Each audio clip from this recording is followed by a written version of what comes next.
All right, let it rip.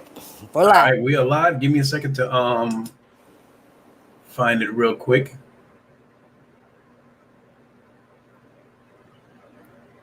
There it is, live from Wakanda.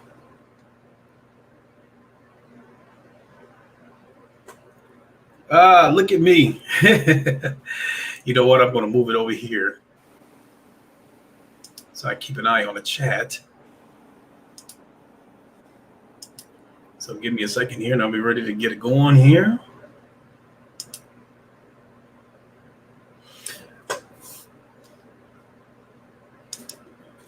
Okay, yo, what is good, everybody? It is the Godfather of VR and gaming, the ageless wonder, the man, Lincoln Clay, coming back at you. We are live from Wakanda, and today we are doing it very, very special. The Titanfall Princess has been so gracious to lend us the use of her channel. Some of you guys know I am in YouTube jail, and not long after I got thrown in there, the round table got thrown in YouTube jail with me.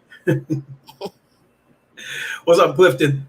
So, and I definitely prefer to do live from Wakanda as well as the Lincoln Show live so I can interact with the chat. So I definitely appreciate the use of the Titanfall's channel. We'll give everybody a couple of minutes to fall in here before we start getting into the topics. But to give you an idea of what Live from Wakanda is about, is it was a show that I was trying to do weekly where I would go over all the past news, everything that happened that week in gaming, and I'm VR centric. That's me. See, what is up? I'm VR centric, so a lot of my news is VR related as well. Flat screen and VR gaming.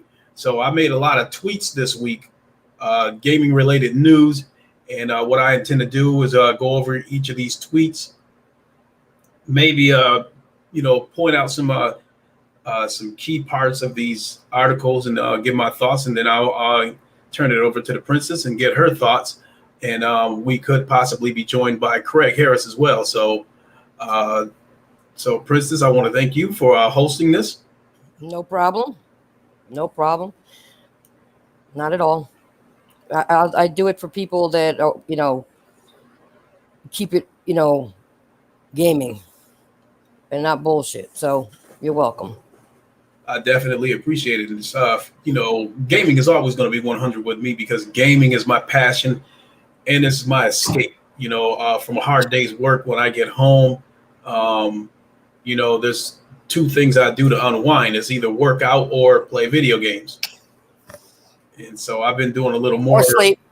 Yeah, that too.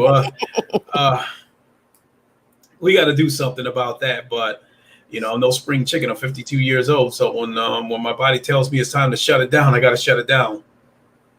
That's true. But I definitely got to work on my sleep patterns so I can still have some energy when I get out of work and have some motivation to do some things instead of jumping up and doing streams and that kind of stuff at night. Sinister Tar Heel, what is up? What's up, everybody in chat? What's up, Sinister? Long time no talk. So with these tweets, going over the latest happenings the past week, what I'm going to do is start from the most recent, and there's a lot of them. I'm not even sure we'll be able to cover all of them. So because of that, I want to start with the most recent ones and work my way backwards, because if I started from the back and try to come to the front, we probably wouldn't get to the most recent stuff. So, and I think some of the most recent stuff has actually been the most interesting. Well, you start where you need to. All right. Let me see here. I'm actually trying to see how many we got in here because I'm doing split screen, so I can't actually see how many people we got in here. Cypherboard, what is up? Jamal Adams, what is up? Support Gaming, what is up? Six Pack Shakur, what is up? What's up, everybody? What is good, everybody? So, I think we can go ahead and get started. Yeah, we got quite a few people here already. Okay, starting with the most recent tweet that I made. Um, Horizon Zero Dawn, rumored to be coming to the PlayStation VR. I'll read a little bit about this and then get my thoughts and then turn it over to you, Princess. Horizon Zero Dawn might be hitting PlayStation VR in some form or another if recent rumors are to be believed, as picked up by VR Focus, VR industry veteran Callum Hurley. And now, let's see, he hinted at a Horizon Zero flavored VR experience being in the works at Sony's London studio. And this is the same studio that brought you Blood and Truth. Now, I think the YouTuber Game Cross, he was the first person to bring this up. You know, he brought this up, I believe, a couple of months ago. What I can't remember is whether or not he said Sony London would possibly be the studio that's doing this. But if that's who's going to do it, that's fine with me, because I think they did an excellent job on Blood and Truth. So what I want to ask you, Princess, as someone who's been interested in VR but hasn't experienced it yet, how would you feel about Horizon Zero Dawn possibly coming to PlayStation VR? Is that a game that would make you want to dip into VR that much more? And how do you think that would fare as far as trying to get more people on board with VR? Well, like I said, I did want to always try VR. I think the game going there, I think you have a good experience with it. As you said, some of the games they're putting on there faring very well on the VR. As long as they keep it the same as it was on the flat screen, I think it's a good thing that it's going there. And I guess since I've played the game before, why not try it on VR? I think that'd be something interesting. I mean, I just remember you doing all your boxing stuff and stuff like that. I don't know how it's going to work with the VR, but I think it'd be a good idea. If it's a situation where you can do everything in VR that you can do in the flat screen game, I think it would be an amazing experience, because No Man's Sky is in VR now, and everybody that plays it absolutely loves it. Everything you can do in the flat screen version of the game, you can do in VR. Not only that, you VR and non-VR players can play together. So the game always has people in it. So if they can do something like that with Horizon Zero Dawn, I think that would be huge. I don't want a situation like a game like Persona 5. They have a VR experience, but it's nothing like the game. It's basically their version of Dance Central in VR. That's something I would not care for. So yes, if they're going to do it in VR, basically like Skyrim VR, be able to play the entire game in VR, I think that'd be huge. That's what I mean. I mean, if they're going to change it, it may not be changed for the good, and not give you a good experience at all. I mean, that was a good game. I enjoyed it. So if they're going to bring it to VR, hopefully there's not too many changes from the flat screen to the VR, because I don't know how I would like that. Yeah, definitely. I agree. So let's move on to the next one. And that is, and this is coming from Forbes of all people. Call of Duty Modern Warfare is crashing Xbox One X consoles. Sorry. You know why I'm laughing? Because there was people, on Twitter and in other places talking about, well, they want to get it, but if they're going to get it, they're going to get it for Xbox. So I'm like, that's why I was laughing when you said that, because somebody said that if they're going to, they want to get it, but they're getting it for Xbox. Well, good luck. That's all I can say. Good luck. Because it may crash your stuff. Jemiah Dixon, Sick Huber, what's going on? I see y'all in the building. So let's talk about Call of Duty crashing these Xbox One X consoles. Xbox One X gamers are reporting that Call of Duty Modern Warfare, which just launched in North America on PC, PS4, and Xbox One, is causing hard crashes of their system. This is on top of news that many gamers can't even log in to begin with, as servers struggle to handle the launch night loads. Does this come as a surprise to you, Princess? Um, Not really, because first of all, server wise, no. I think a lot of servers need to be fixed because they can't handle certain games at launch or at any time, really. But the crashing part, it's kind of funny because the only people that are complaining about it is the Xbox side. So, is it that the Xbox can't handle it? I don't know. I'm going to be honest. I don't know. Because, like you said, nobody else is complaining. People on PC aren't complaining. I don't hear nobody from PlayStation side saying anything. So why is it that only the Xbox version is crashing?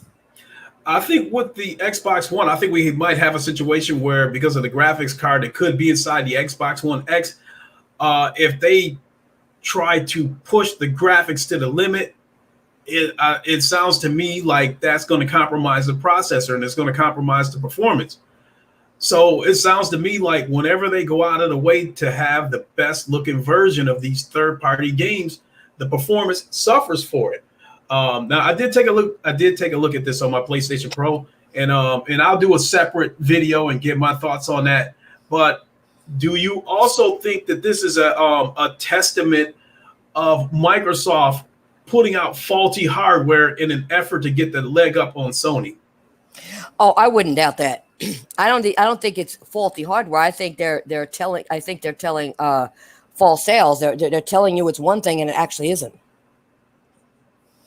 Yeah, definitely, I agree. We had the situation with the Xbox 360. I think one of the red rings of death, the situation where the 360 console was scratching rings into disc. I think this all pretty much started with Microsoft's effort to try to get the 360 out in front of the PS3. And I think they put out a console that was not ready yet, and I think they knew about it. So, but you know what's funny? I've never had a problem with my 360. Oh, I've gone through about 5 of them. Oh, that's crazy. I never had problems with my 360. The red ring of death situation was so bad that I had a connect that this guy would repair red ring 360s. So basically, I would always have like 2 or 3 Xbox 360s on hand that I would buy off of Craigslist that had the red rings of death. And so whenever the current console that I was playing, if it caught the red rings, then I just grab another one out of the closet, take it to him, have him fix it, and then get right back to what I was doing. So it was expected to have the red rings. So to me, it does not surprise me. Because I feel like at the beginning of this generation, as well as last generation, Microsoft was so fixated on beating Sony that their hardware suffered for it.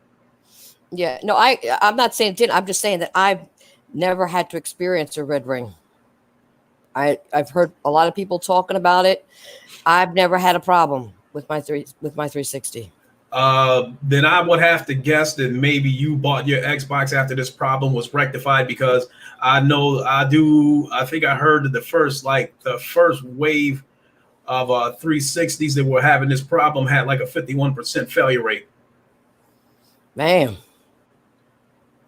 I just know mine worked well, and I heard a lot of people complaining, and I'm like, what are they complaining about? And they're all talking about the red ring. I said, I don't have a problem with mine.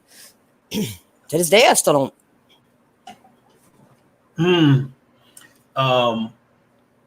I think it wasn't until the 360 Slim came out that I stopped having problems with the red rings of death. But that's Microsoft for you. So moving on to the next one.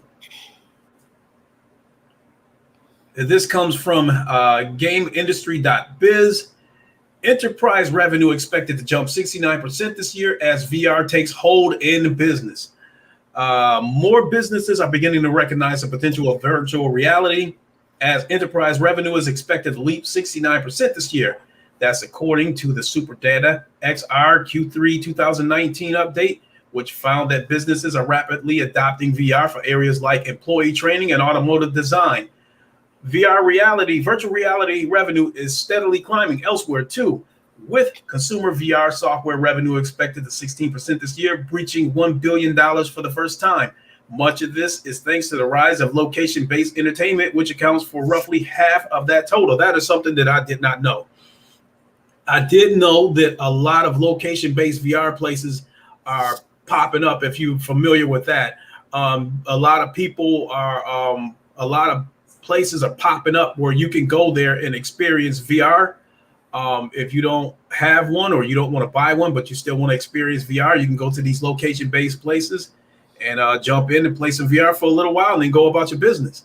I did not know that they were accounting for half of this revenue. So obviously there's a market for it there. So, and for it to jump 69% and more businesses are adopting VR for training purposes, I think that speaks to the growth of VR. So do you think this is huge for people like me who want to see VR reach the mainstream?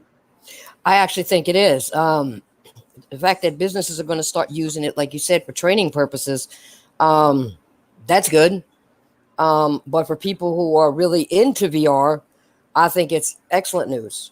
They won't have to worry about, is it going to stay, or is it, from what it looks like, it's going to stay. It ain't going nowhere. And like you said, more businesses are adopting it. So if businesses are going to use this, and you've got places that you can go now and experience VR without buying one, you know, and see if you like it and enjoy it, get it. And if you want, you can go back. If you don't have the money to buy one, you can keep going back and using it. I think that's good. I think that's good for VR. And for people like you who actually love it. Yeah, definitely. And I think location-based places, I think that's the perfect avenue to test VR. If you're a person that's apprehensive about VR, especially if you have any idea the cost, you know, just to get through the door in VR. Enzo Machiavelli, what is up? What's good with you? What's good, good, good. So, you know, I guess I'm starting to hear more and more about businesses using VR. In fact, I've been hearing things about like corporations using VR in their business meetings, where everybody's in the room is wearing a VR headset to conduct these meetings. Construction companies using VR headsets to go through a virtual building that's been constructed in virtual reality, a building that they might be, you know, proposing to a commission. And they're using these VR headsets to go, you know, basically take a virtual tour of the building. So I was aware of that kind of stuff going on. And, you know, that's good news for me, too. The one thing I will say, they got to stick to the original. They got to make sure that this is the only downfall with this, with going business and everything else. They got to stick to the original game plan, though, which is make games for it, because that's what it was designed to, you know, why they were using it in the first place, it came about. Yeah, I definitely agree with you right there. But I think with entities like Oculus and Sony, you know, diving deep into VR, I think it's definitely here to stay. I don't think this is going to be a trend, and I don't think, you know, I don't know if it can. I think it can get to the mainstream. I don't know if it'll stay there, but I think it can get there. No, I'm not saying that. I just want to make sure it doesn't. They continue making the games for it, which is what the concept was in the first place. It's good that they branch out and use it in other areas. That's good. I'm not saying that's actually good for VR, but I was talking about the gaming end of it. Yeah, definitely. That's what's important, is the gaming part of it. The other part's all good. It's all good that people are using this now and adopting the idea of using it and using it in businesses, like you said, you know, construction companies go, you know, the virtual views and all that. But they also got to make sure, since they did this way, they don't concentrate on that end of it and keep the games coming for it. No question. Garuda Legends, what is up? I promise not to slam you on top of a volcano. Oh, that dude cracked me up when he comes in there with that. So, Okay, so the next bit of news, you may not be familiar with this, so I'll have to, give people a little bit of a rundown on it. Pavlov is coming to the Oculus Quest. Pavlov is currently arguably the most popular first-person shooter game on PC VR. My son puts a lot of time into that game. It is a great game, and people have been wanting it to come to the Oculus Quest because the Oculus Quest has gotten off to a fantastic start. The developer of this game went through a little bit of shit with Oculus. Actually, first it wasn't going to go. It was not going to come to the Quest. Then they were able to work something out, and now it is coming to the Quest. Rather than take snippets from this article, I'll just give you the information that I know about. According to the latest rumor, this game could be free to play on the Oculus Quest, which would be huge. I think this is big for the Oculus Quest, and I'm looking forward to it. We've got I think December 19th is supposed to be the date. If you've got something that you want to throw in on that, feel free. Otherwise, I can go ahead and move on to the next subject. no, you can move on because I'm not familiar with that part of it. Okay. And I ain't going to try to say something that and be wrong. So, all right. Now this one, this could be a little bit off the gaming topic, but report Samsung to manufacture custom tracking chips for Facebook AR glasses. Samsung Electronics will manufacture custom chips for Facebook's AR glasses, according to a report from Korean outlet The Electronic Times. Facebook has repeatedly publicly confirmed that it is working on AR glasses, which we knew that because they showed a little bit of it at Oculus Connect 6 as a OC6 for short. However, the company stated that the product was still a few years out. Why am I bringing this up? Because the situation that we have right now is that we're about to have an AR glasses, I don't want to say war, but competition, because even Apple was supposedly working on some AR glasses. Then I had heard that it was canceled. The reason why I'm bringing this up, because I think it ties into something that King Thrash said. He felt that the partnership between Microsoft and Sony, that they could possibly be working on a phone. I took it a step further and said they might be working on some AR glasses, because I think there were some lenses that Sony has that Microsoft was interested in. And I think what's about to happen is, I think the smartphone as we know it is on its way out. I think within about 5 to 10 years, AR glasses, or smart glasses, as I would like to think of them, is going to replace smartphones.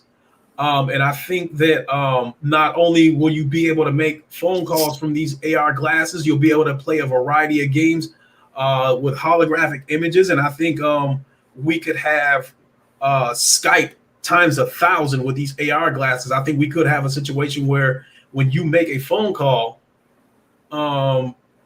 whoever you're calling, if they have AR glasses as well, that you will have their holographic image standing there in front of you. So it's like they're standing right there talking to you. I think this is where we're headed. Some people think I'm on crack for saying this kind of shit, but I think this is where we're headed. I've always said that they were going to do some sort of crazy stuff like they did in movies or whatever in the future. But, I don't know. I'm not big on stuff like that. I mean, I'd like, a little. I don't think everything has to be so, technical all the time. I think sometimes they're pushing it too fast into the future. I mean, next thing you know, we'll be, driving our cars in the air and stuff, because there won't be no room on the ground like that cartoon and stuff. I don't know. I just think they're pushing stuff way too far in the future. I've seen some stuff in the past, like some air cars in the 80s. So the technology is there. They can, we could have air cars right now if they wanted to do that. But I think, America definitely ain't ready for something like that. Oh hell no. I don't think so. I don't think so. I don't think a lot of people are ready for that, to be honest with you. I don't think a lot of people are ready for that. They got to straighten out stuff now as it is, with stuff, with what's going on in society or whatever before they get to stuff like that. It's just going to make it easier for the bad shit to go on or make it Hmm. worse. You know. Let me respond to Sep, who says the guy who wears glasses. People aren't going to wear glasses if they don't have to. A lot of people who wear glasses, a lot of people wear glasses that don't have to for style points. Now, you make some AR glasses that's super stylish and they can do a ton of things. I mean, people spend $1,000 on smartphones, and they probably only use about 20% of the features. So why wouldn't they do that with smart glasses? Um, and I can see social media being a huge part of the AR glasses revolution, where people are using the way people use these smartphones to filter their pictures and put antlers and dog ears and stuff like that on their pictures. When VR gets into this stuff, and you can use VR AR glasses to uh, on social media like Instagram and Facebook. I think that is going to be a huge boom. So For some people that would. I'm not. I don't like Facebook and all those crazy things. So I don't care for it either. But there's a lot of people who live on it. unfortunately, yes. There's a lot of people whose life, you know, would not be complete if they don't jump on Facebook and post that they had toast, juice, and eggs, and now they're getting ready to go to work. Yeah. I don't know, but I don't. Some people will like it and some people won't. You just gotta, you know, just hope it's not like that's the way everything is gonna go and you don't have no choice. Uh, I, I don't think it's going to be a situation where you won't have a choice, but I think when they get these AR glasses to do everything that they wanted to do, when you can do everything with these AR glasses that you can do with a smartphone, and then you have some stylish looking glasses on top of that, I think you're going to have a situation where mostly everybody has a CD player, and those who don't want to get on board with it, those are going to be the ones that's still using the cassette tape. If I can use that kind of philosophy. Okay, yeah, I get what you're saying. So, moving on to the next subject. So, this one is entitled Five Reasons Why the Outer Worlds VR Support Could Be Amazing. I have not read this article yet, so I don't know if it's trying to suggest that the Outer Worlds could possibly be getting VR support. I'll start out with a couple sentences to see if it points in that direction. If it doesn't, then I'll just move on. Um, let's see here. Let's trying to Fallout 4 is a immersive. No, I don't think this article suggests that VR support could be coming to the Outer Worlds. It looks to me like they're suggesting like this would be a great game to have VR support. And I think one of the paragraphs here is, it's like Fallout 4 VR as a point of comparison. So I think this is where this is going. You familiar with this Outer Worlds game? Because I'm not. No, not at all. Okay, so only thing I know about this Outer Worlds is I think it was made from Obsidian. Is that I think uh, that is. Wait, isn't that the one that's supposed to be like a Fallout? this screenshot that I'm looking at gives the impression that it's a Fallout 4 type of game, but it could be because now that I stop and think about it, Obsidian are the original developers of the Fallout series. Yeah, I'm thinking that's the one that I saw that was like just like I did. That's the only thing I do know that it's a little bit like similar to Fallout type thing, and I'm not big on that. After New Vegas, I To me, it just went in the shitter. Uh, Hmm. so I think that's the one, but that's all I know. Well, with this game coming to VR, I would be mildly interested in it because Fallout 4 it is in VR on PC, and eventually I'll get around to it. But one of the reasons why I have not picked up Fallout 4 in VR yet is because of how much gameplay is involved in it, how many hours of gameplay it is. I know it's a game that I would not finish, so I'm not going to buy it until I think I'm ready to dip into it. Yeah. So I would feel the same way about this game if it had VR support. But it to me it still be another positive for the VR industry as a whole. Yeah, if they're gonna move it, people are gonna enjoy it.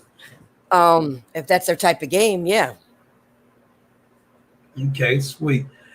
Um, Let me see the next three articles I got is VR related. One of them talks about big screen Halloween week brings new spooky uh, TV channels. I'm not really going to get into that because you guys don't know any too much about that. Just to give you a quick overhaul on it, big screen is a viewing experience in VR. You basically start out in your home and you can move to a variety of virtual venues, a theater or whatnot, and you can see movie trailers in 3D. People who are hosting rooms, they can stream whatever's in their computer. So some people will stream movies. I've seen people stream one of the Avengers movies where you go into a virtual theater and sit in there with live people and actually watch whatever the host is showing. So it's a pretty neat app, but that's not something that I would never be able to sell. Like, hey, you should get VR and try out big screen. So it's just another added experience for people who already have VR. One thing I will say when you were talking about the VR, and I forgot to mention it before, was that I heard NBA 2K has a VR mode that I'd like to try. I don't think this year's NBA 2K has a VR mode. I do know that I think NBA 2K 16 or 17 has a VR mode, and it's basically 3-point shooting. And this got all kinds of carnival looking obstacles for you to try to shoot a ball, hitting targets, bouncing balls off of targets, that kind of stuff.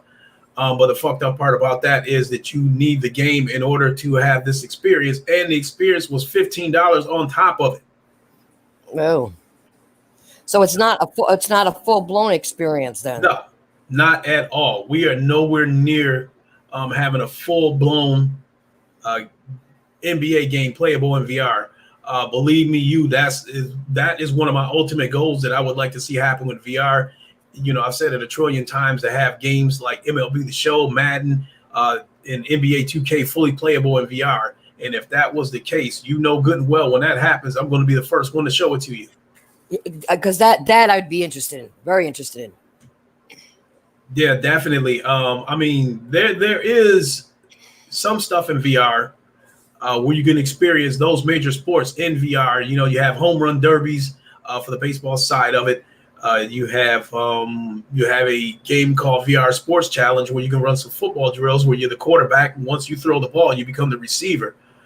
I plan to do that again. So when I do, people should keep their eyes out for that, so you can see the potential of VR with major sports titles. I think will be an amazing experience, and I'm hoping that, and I've said it a trillion times, I'm hoping next generation, if Microsoft gets on board with VR, it would give developers another revenue stream for them to want to go ahead and see a market for them to develop major sports titles. No, I think that would be good. Yeah, especially if you can. I mean, like you said, you're doing the drills right now with some of them. It's not full blown game, but if they could get to that point, I think you get a lot more people on board. No question about it. But we know what drives people like EA, and they're not gonna make a Madden in fully playable in VR unless they see some money in it. They're not a Sony type game. They're not a Sony type company where they take chances. They only develop shit that's going to bring money back to them if they see a gold mine. So That's true.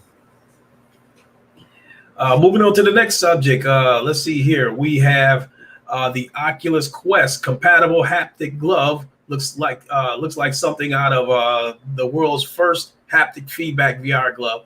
I know a lot of people are not familiar with this, but in VR, you can buy what is called a haptic vest, and it looks like a military vest with a pack with a bunch of explosives. But basically what it is it's a rumble pack for your vest.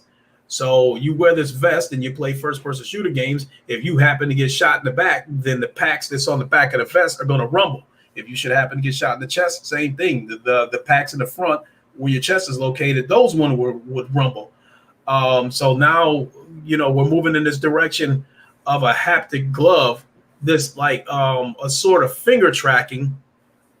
And I think it's going to have that same rumble feature in it. So the accessories that's coming along with VR, is further putting VR's technology to the forefront. So I think that's pretty cool. I'll move on past that, because I haven't dove in too far into that, but I think that'll be funny if you get that backpack thing, like you're playing a shooting game, but it'd be funny if it really, hopefully, it doesn't shock you too much. It just rumbles, because you can imagine if you got shot and you just like felt like you got shot. It does rumble. Harry Tran, what is up? Yeah, it does rumble, and a lot of VR enthusiasts who play first person shooter games, they absolutely love it. I am interested in getting one, but I just don't want to drop the money because I think I don't know. I think they might run a couple $100 right now. I'm not sure. Yeah, wait for that to come down. You got that right. So next up, we have Burger King teams up with Call of Duty Modern Warfare. What do we got here? In Miami, restaurants are teaming up with Activision's newest game, Call of Duty Modern Warfare, as well as Grubhub, the nation's leading online and mobile food ordering and delivering marketplace, to bring fans bonus in-game content and experiences. So let me see. Today, only one Burger King restaurant in LA will transform into a real-life version of the Call of Duty Burger Town restaurant. Within the restaurant, guests will find a gaming hub set up by Activision for visitors to play the new Call of Duty Modern Warfare game. The king of burgers and the king of Call of Duty defend their throne, and blah, blah, blah. Oh, wow. Come on now. Yeah, blah, blah, blah. So you're going to have a whopper of a time. Yeah, you got that right. When I first saw this, my first impression is that Activision must be trying to collect money from every angle they can think of, because they know it's going to be a lot of fallback when they finally do a lot of pushback when they finally put these microtransactions in there. Well, Burger King's trying to get some money too, because they figured you come in, you're going to be ordering something. I mean, well, the video game industry, you can look at it as a cash cow because there's a lot of people trying to get in on it. Whether they're trying to support it or whether they're trying to, be a fake, a fake opposition of video games, using, trying to trash video games to push their own agenda. Whatever the case may be, obviously, is money to be made off of video games from a lot of different angles. Yeah, that's true. The next one. Let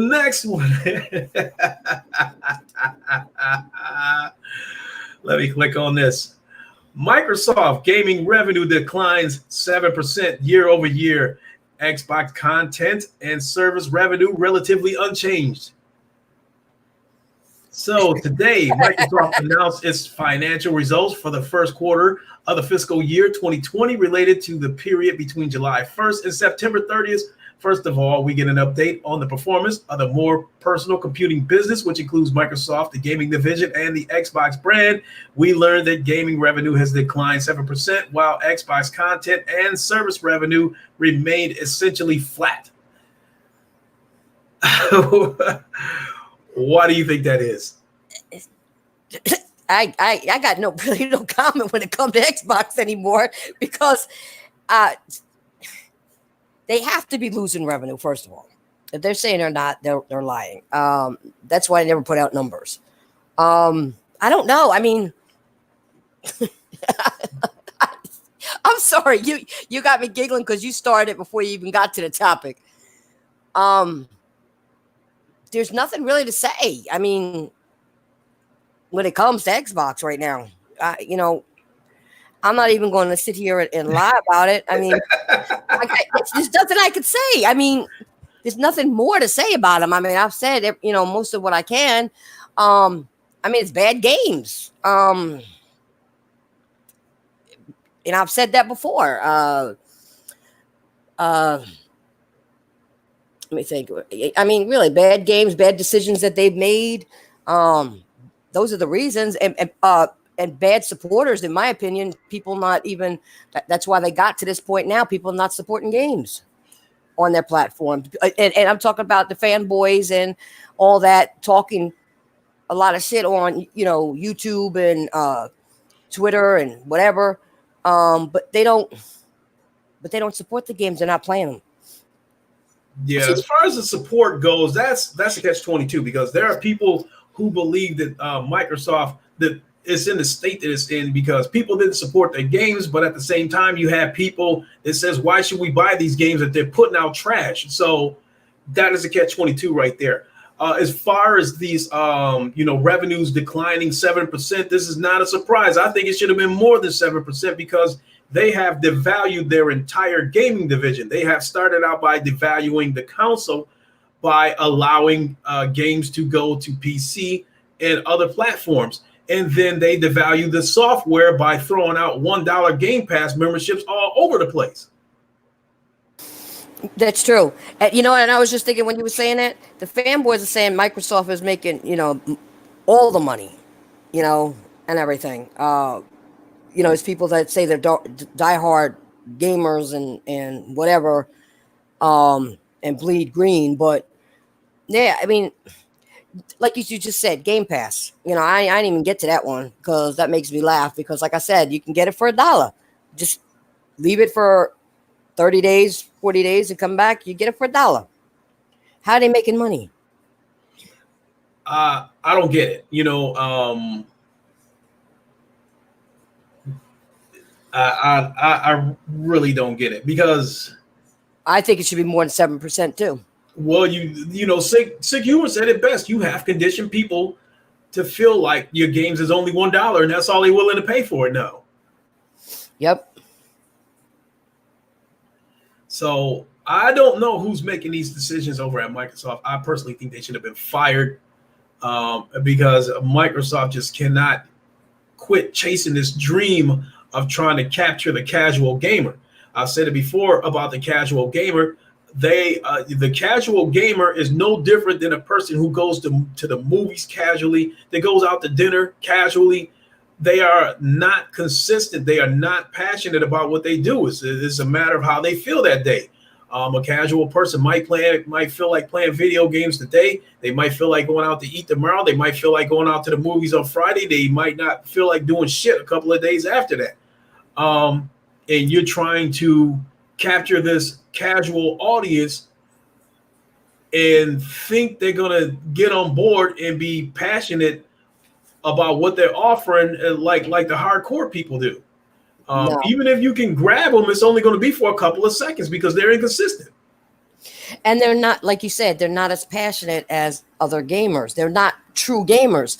They're not, like you said, casual. And casual, like you said, can mean you do it once a week, once a month.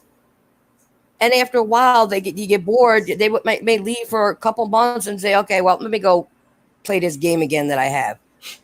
They don't, they're not, it's just to them something to get them through maybe an hour or something.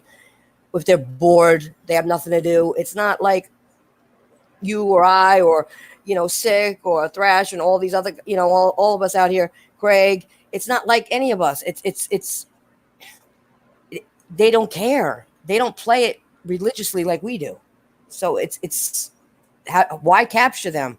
Yeah, it's good to have some, but you want the people who truly are into gaming to keep yourself afloat. Period. Yeah, definitely. And I think that's a huge mistake that Microsoft made by skipping over the hardcore gamers. Um, and to me, that almost feels like uh, infidelity within a relationship where they're in a relationship and they think there's greener pastures out there. So they go out there and look and think that that person that they were with is still going to be there when they decide to come back. And I think Microsoft, lost a lot of their fan base by skipping over the hardcore gamers and trying to go after what they thought was greener pastures. And they saw with what Sony did, where they built it from the ground up, with hardcore gamers, and then they try to come back to that route, but they try to come back to that route and offering trash. So um, I just don't see them being the company that they used to be during the first generation. No, I don't see it either.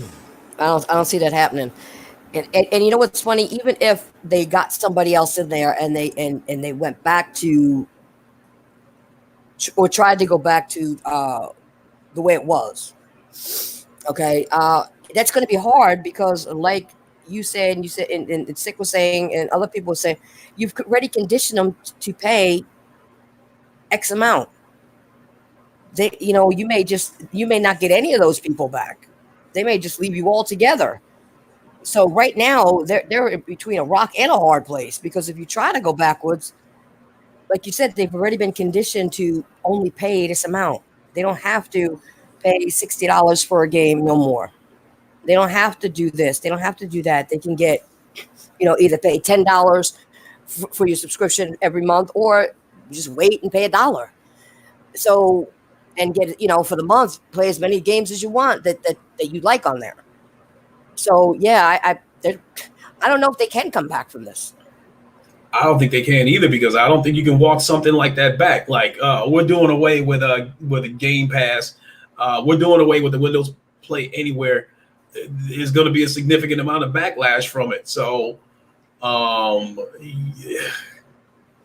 Boy, the results, the fallout from that, I think there's definitely going to be some fallout, but I couldn't tell the magnitude of it. It would be interesting to see it if they dare try that shit. Yeah, it would be. So let's see here. Excuse me. Moving on to the next subject. What do we got here? And this is an article I found on Road to VR. What's the title? Sandbox VR raises $11 million investment from Will Smith, Justin Timberlake, Katy Perry, and more. Sandbox VR, the location-based VR attraction, announced an additional $11 million in funding from some of the biggest household names in entertainment and investment. Sandbox VR says in a press statement that their latest investment brings their total funds to $83 million, including the series around earlier this year that netted the company $68 million from, let me see, Andreessen Horowitz. What the fuck? Anyway, bottom line is it looks like Will Smith and a bunch of other celebrities are investing money into, it sounds to me like VR location-based venues.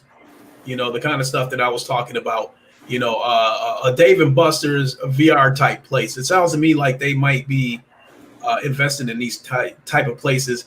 And when you can get these kind of celebrities to invest in these ventures, I think that also speaks to how much VR is growing, how much interest there is in it. True. That's true. Because some people look for backup from bigger names, whether it be celebrity or a corporation or something, to invest. They actually do. They look for big titles or big names. I should say names of corporations or people to say, oh, hey, if they're going to do it, if they're investing, or they're going to put their name on it or whatever, it's got to be good. Definitely. Good. So that's a good thing. That's definitely a good thing. To get that kind of dough out of those type of people, then they must be seeing something. They must see something. Yeah, they must. Give me 1 second. I just got to grab a bottle of water. Okay, I'll take a second to get a swig myself while I'm at it. Some Diet Cola.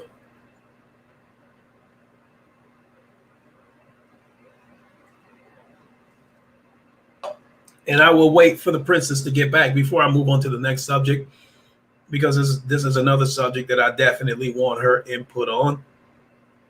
I see you, Sick Humor. You said McDonald's is cheap, but the hospital bill later might bankrupt you. You got that shit right.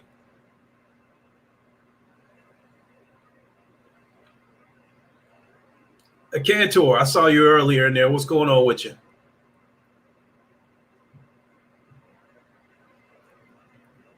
What's up? What's up, Thrash? Do what you do.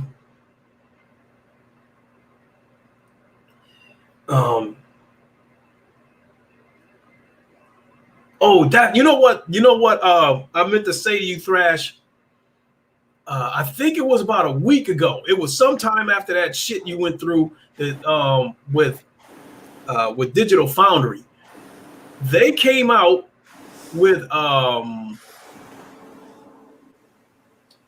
I can't remember what game it was that they were talking about. They were talking about the PC version of the game, but they only showed you the Xbox One X version.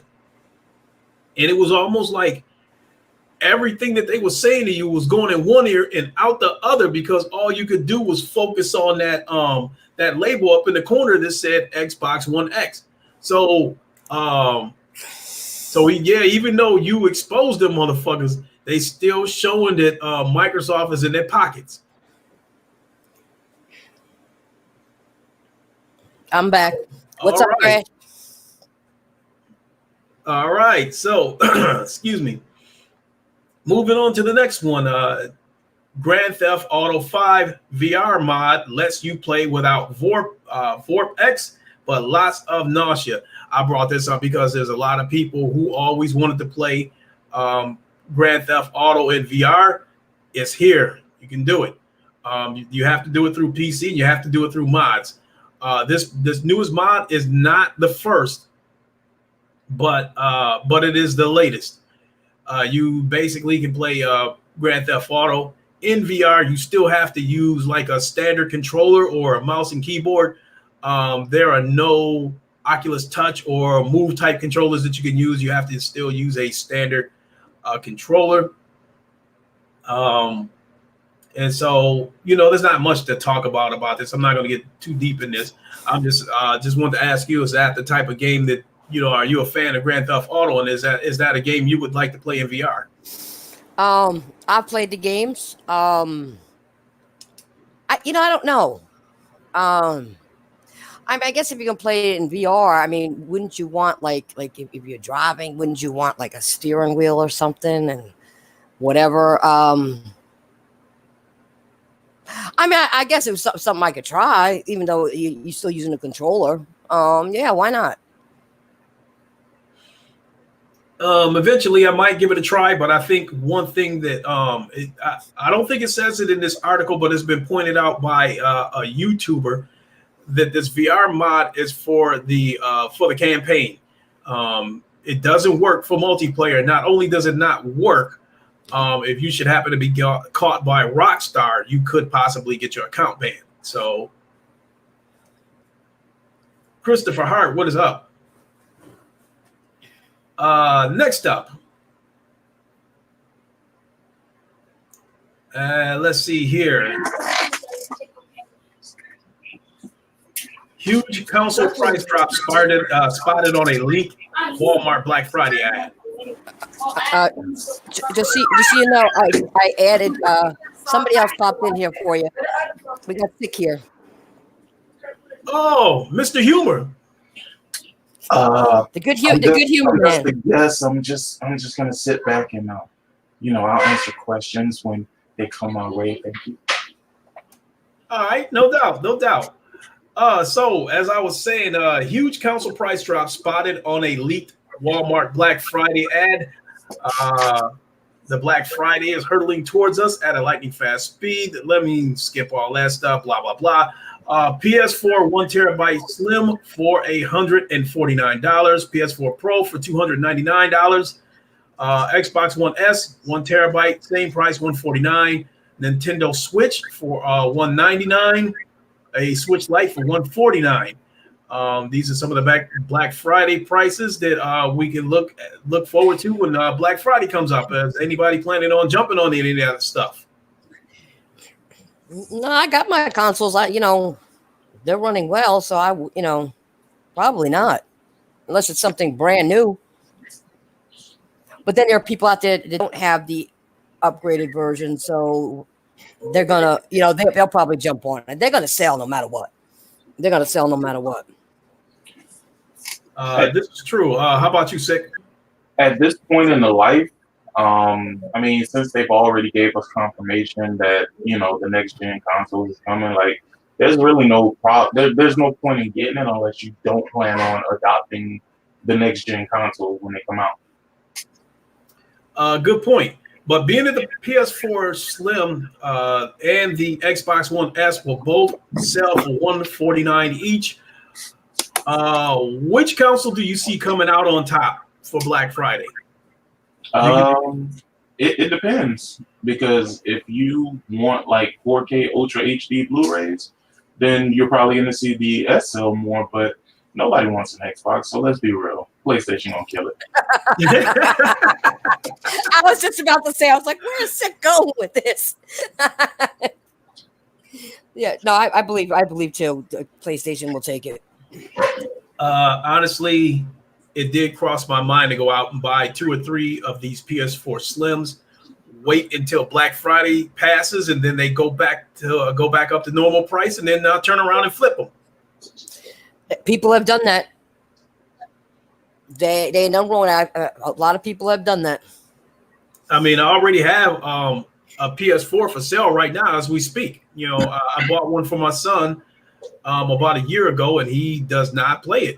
And so, but he wants a Oculus Rift S, and I told him something's got to go because I can't drop $400, because my plate's kind of full right now. So he handed back his PS4 and said, I don't use it. He hasn't played it God knows how long. So I'll be selling that along with possibly grabbing 2 or 3 more of these Slims on Black Friday. But I honestly think, first of all, I don't think that these stores are going to have a ton of them. I think they're going to have just enough to draw people in. So by the time I get there, they might be sold out.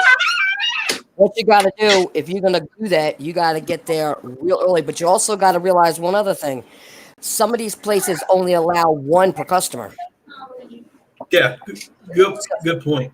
So, and you better be there. Like, there are people who wait outside, and I noticed last time I was gonna do something with a TV a while back, even at Walmart one time, and they were giving out tickets, and they only had so many tickets, and then you had to wait in line. If you didn't get there early, you were standing there for, if you didn't get there early, you were like way back in the line. But no matter what, you're going to be waiting a long time before they even get started. I mean, yeah. if they say they're doing sections, they say, okay, this one starts at like 5:00 in the evening. Well, you better be there at noon to get in the line and hope you have somebody with you to go get you something to drink or hold your spot if you got to go to the restroom or whatever, because it's too much. I don't even do that shit no more. I can't handle Black Friday. I'll do it. Whatever I can do, I do on the computer. That's it. I'll order. I'm not standing in no line, getting run over. These people are crazy on Black Friday. I hear you on that, but I do pop in there just even if I don't have any interest in shopping, I still pop in there to see people go crazy over something. So you just want to watch. You just want to watch exactly. People go crazy. But moving on to the next subject, because I think that this is definitely something that I want to hear Six take on this. This is Google Stadia Founders Edition has completely sold out worldwide. The reason why I brought that up is because I'm wondering, did they sell a fuckload of these founder editions, or is this a Microsoft tactic where they haven't sold shit and they just trying to stir up hype and act like they sold a bunch of shit, the way Microsoft does. They'll sell two Xboxes and then say they're sold out. So do you think this is do you think this is a Microsoft PR tactic, or do you think this thing is going to catch on? There's a lot of fools in the world, right? And it seems nowadays the easiest thing to do is separate fools from their money. I mean, if you think about it, what's the appeal of Google Stadia? I only heard one person who had a actual compelling argument for this, and this was J-Dub. He was like, hey, if I can take a Fire Stick when I'm on the road, when I'm traveling and stuff like that, and just stick it in the TV and then have access to my games via streaming, then that sounds good for him, right? So in that particular scenario, yeah, things sound great, right? It sounds great for somebody who does travel like that. The majority of people don't travel like that, so that means the majority of the people who bought this shit is people who are going to be sitting at home paying to stream their games. So personally, it might be one of those Nintendo things, because I've seen Nintendo do this a lot where, they'll put out a limited quantity and then try to boost hype for it by saying that, things are sold out. I have seen that happen before. But in this case, to be honest with you, I don't know. Niggas is cheap nowadays, bro. They see a controller for $29 or something like that. And they're like, oh, so I only got to pay $120. And people really, really say I only have to pay $129 for 10 teraflops until they see the quality of that game. They're going to be real upset, especially if they've been pixel peeping this generation. God damn, I can't wait for it. But me personally, do I think they sold out? I don't know, man. I don't know. I really don't know. I would hope not. But then again, I'm only one person, bro. And apparently, I'm not the majority. Okay. How about you, Princess? And do you think that this is going to take off, or do you think it's going to fall flat on its face? Honestly, whoa. I don't think.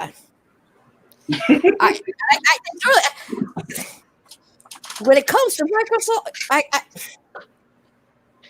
I think it's a tactic.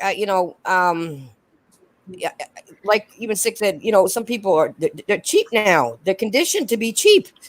They don't want to pay for nothing. I don't think it's gonna take off and go like that. I personally don't. I don't either. The Ouya was sold out too. You gotta remember that. Okay, so let's how say many did they have? How many did they have? Nobody knows, and they don't have to release that information. Exactly. That's what I'm saying. I mean, you could have 100 and say, "Oh, we sold millions." Come on. They can't say that legally, but they can say that they sold out. Yeah, but in their head, people are going to speculate. Oh, they sold millions. They sold out. No, I think it's a gimmick again with anything else. It's just like a Black Friday deal. They only got limited quantities. Look at it this way. Oh, I'm sorry. Go ahead. No, I'm just saying it's like limited qualities. They may only have 200 of them. True. Which is something that so of course they could sell out easy. It's only 200.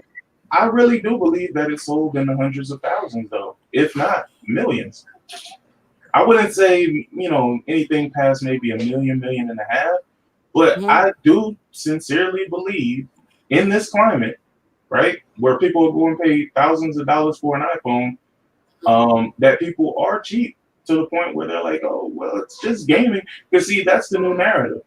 I mean, why so serious? It's only gaming.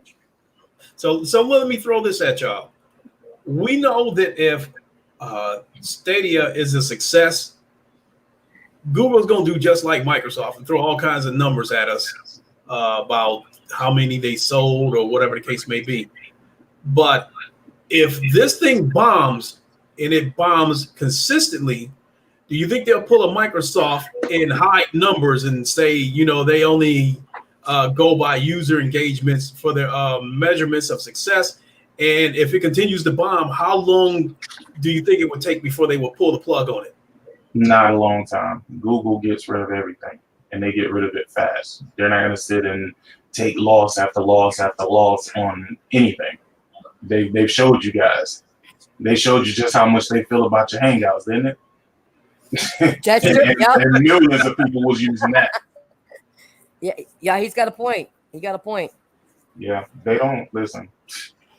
They don't give a shit.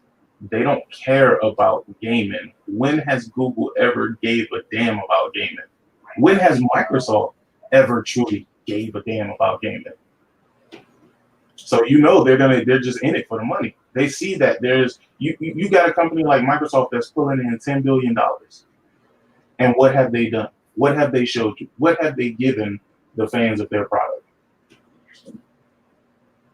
Yeah, exactly. What's up, Big Money? I see you in the building. So they see an opportunity. They're opportunists. They're business. And the thing is, they have the money to throw around, even if only temporarily. So if it takes off, it takes off. If it doesn't take off, it won't. But I did hear something that was interesting though. They started some like a first party studio, or not first party studio, first party. I think they call it Google Gaming or some shit like that. So I think that's going to be the umbrella that all of their studios are going to be under. If they really put a true investment into gaming, then I ain't really got no problem with Stadia. Like I told you, the only problem I have with Stadia is the fact that you stream your games. Had it been a physical box, I would have been on Stadia day one. Yeah, I mean, when I first heard that they was going to take the dip into gaming, and they was talking about streaming, I was wondering if they would have a console for people who wanted to play the games natively. But once I learned it was all streaming, I lost all interest in it. Yeah, they gonna find out quick because, okay, so here's the thing, right? Google Stadia might work and might be the best thing smoking, right? But the one thing that you cannot control is the internet service provider, and you're not that, Google. You're not that. So they can't control Comcast. They can't control AT&T. They can't control Cox. They can't control Time Warner. They can't control any of these people. So when they're having issues, you're unable to game if you're a Stadia gamer. And if you're not going to go all in on Stadia, if you're not going to have another console, then you're fucked. And it's not going to last long. Okay, so one more question I want to ask before we move on to the next subject is: do you think that Stadia will be more successful than xCloud? It's two different things. xCloud is just giving you the opportunity to play your games remotely, whereas Stadia is the only thing. You know what I mean? xCloud, Microsoft has the Xbox Scarlet to fall back on. You see what I'm saying? So whatever you're playing on xCloud, you also have physically on your console or digitally on your console. No, I think that Scarlet and xCloud is going to be more successful than Google Stadia because Google Stadia has nothing to fall back on. Internet doesn't work. You're just out of there. Forget about it. You ain't gaming. That's a good point. That's a very good point. If you don't have something to back it up, you're done. Yep. PlayStation, they have PS Now, but they also have PlayStation to back it up. Mm-hmm. All right. That's what's up. So moving on to the next subject, Borderlands 2 VR is now available for PC. The reason why I threw this in here because it appears you won't have to go through the Epic store to get this game. The game is available on the Steam store and lists support for Oculus Rift, HTC Vive, and the Valve Index. Was this a game that you were interested in playing, Sig? Do you have this game on PlayStation VR? Were you interested in getting this game on PC VR? I was interested, but it didn't have co-op on the PlayStation VR version. That's the reason why I didn't get it. Because, you know, if you wanted to play with your friends and stuff like that, you didn't really have the option to. And I already have Borderlands 2 to play by myself, so I don't really need the VR version in order to, you know, in order to get the experience. So, no. Okay, that's what's up. Did you want to throw anything on this, Princess? No, because I wouldn't. Even if I had VR, I would probably play that anyway. So Tell me this. Clay, did the VR version on the PC, did it get the co-op? I don't think so because that's something that a lot of people are still talking about. A lot of the bigger name YouTubers talked about this game coming to PC, and they all said the same thing that the game would be much more fun if it had co-op. So I don't think it's co-op on PC either. You want me to tell you why? Because Borderlands in itself is just a grindy grind fest. So since you're pretty much doing the same shit over and over and over, it's best to, have somebody to do it with while you laughing and joking and shit like that. Because, I mean, ultimately, shit would get boring, dog. I'm just saying. Yeah, I feel you on that. I do have the game on PlayStation VR. I just couldn't do it because that character Claptrap was so annoying. I just could not even stand to listen to him talk. I just can't do it. So I actually like Claptrap, man. it was a wasted $50. Believe me, if Sony would allow you to give your games that you've already purchased to somebody else, I would have sent that game to you a long time ago.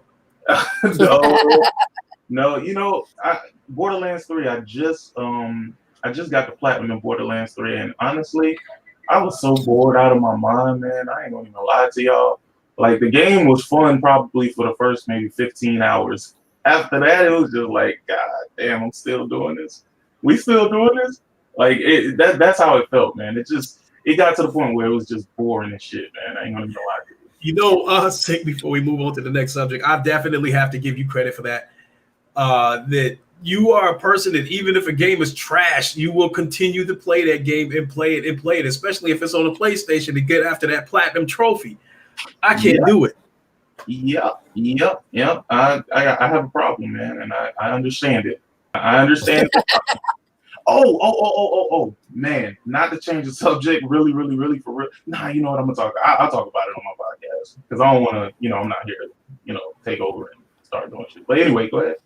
I only got a couple of more subjects, so put it in your back pocket and we'll come back to it. All right, cool. Let's see here. Next, Microsoft researchers explore eye tracking uses for VR. That's not terribly important to me. I just threw that in there to let people know that Microsoft is more involved in VR than people think. Microsoft has designed, mixed reality headsets like the Samsung Odyssey, as well as I also believe the HP Reverb. Microsoft designed those headsets and basically licensed them out to these third parties to manufacture their own headsets. So people saying that Microsoft ain't gonna do this with VR, Microsoft's not gonna do that with VR. They're more into VR than people think. They have a mixed reality. They got to find a way to make some of that money back. Sorry. Yeah. Microsoft definitely got their hands into this reality shit, and so you have this situation, and then so tell me this, Clay. Mixed reality. What would it do for gaming? I know what it would do in the business space, right? I definitely understand that because we have mixed reality headsets and we have VR headsets at my job that I'm currently at. And we use that for training purposes for certain things. So the question that I have for you is because Microsoft getting into VR, it's just going to be adding an additional platform. But what value do they bring to the VR space? Because if they're only going to bring value to businesses and corporations, think about it. Now take this into account. The Kinect, they started using the Kinect in all different facets of business, right? But what did that do for gaming? It did absolutely zero for gaming. As a matter of fact, in the gaming space, people wanted to get rid of the Kinect because they didn't care about it. So what is in Microsoft, you gotta remember, they're all about the money too, Lincoln. So if it ain't making dollars, it ain't making sense for them. What can they offer? What can they bring to the space besides just being another platform with VR? How can they enhance the VR experience?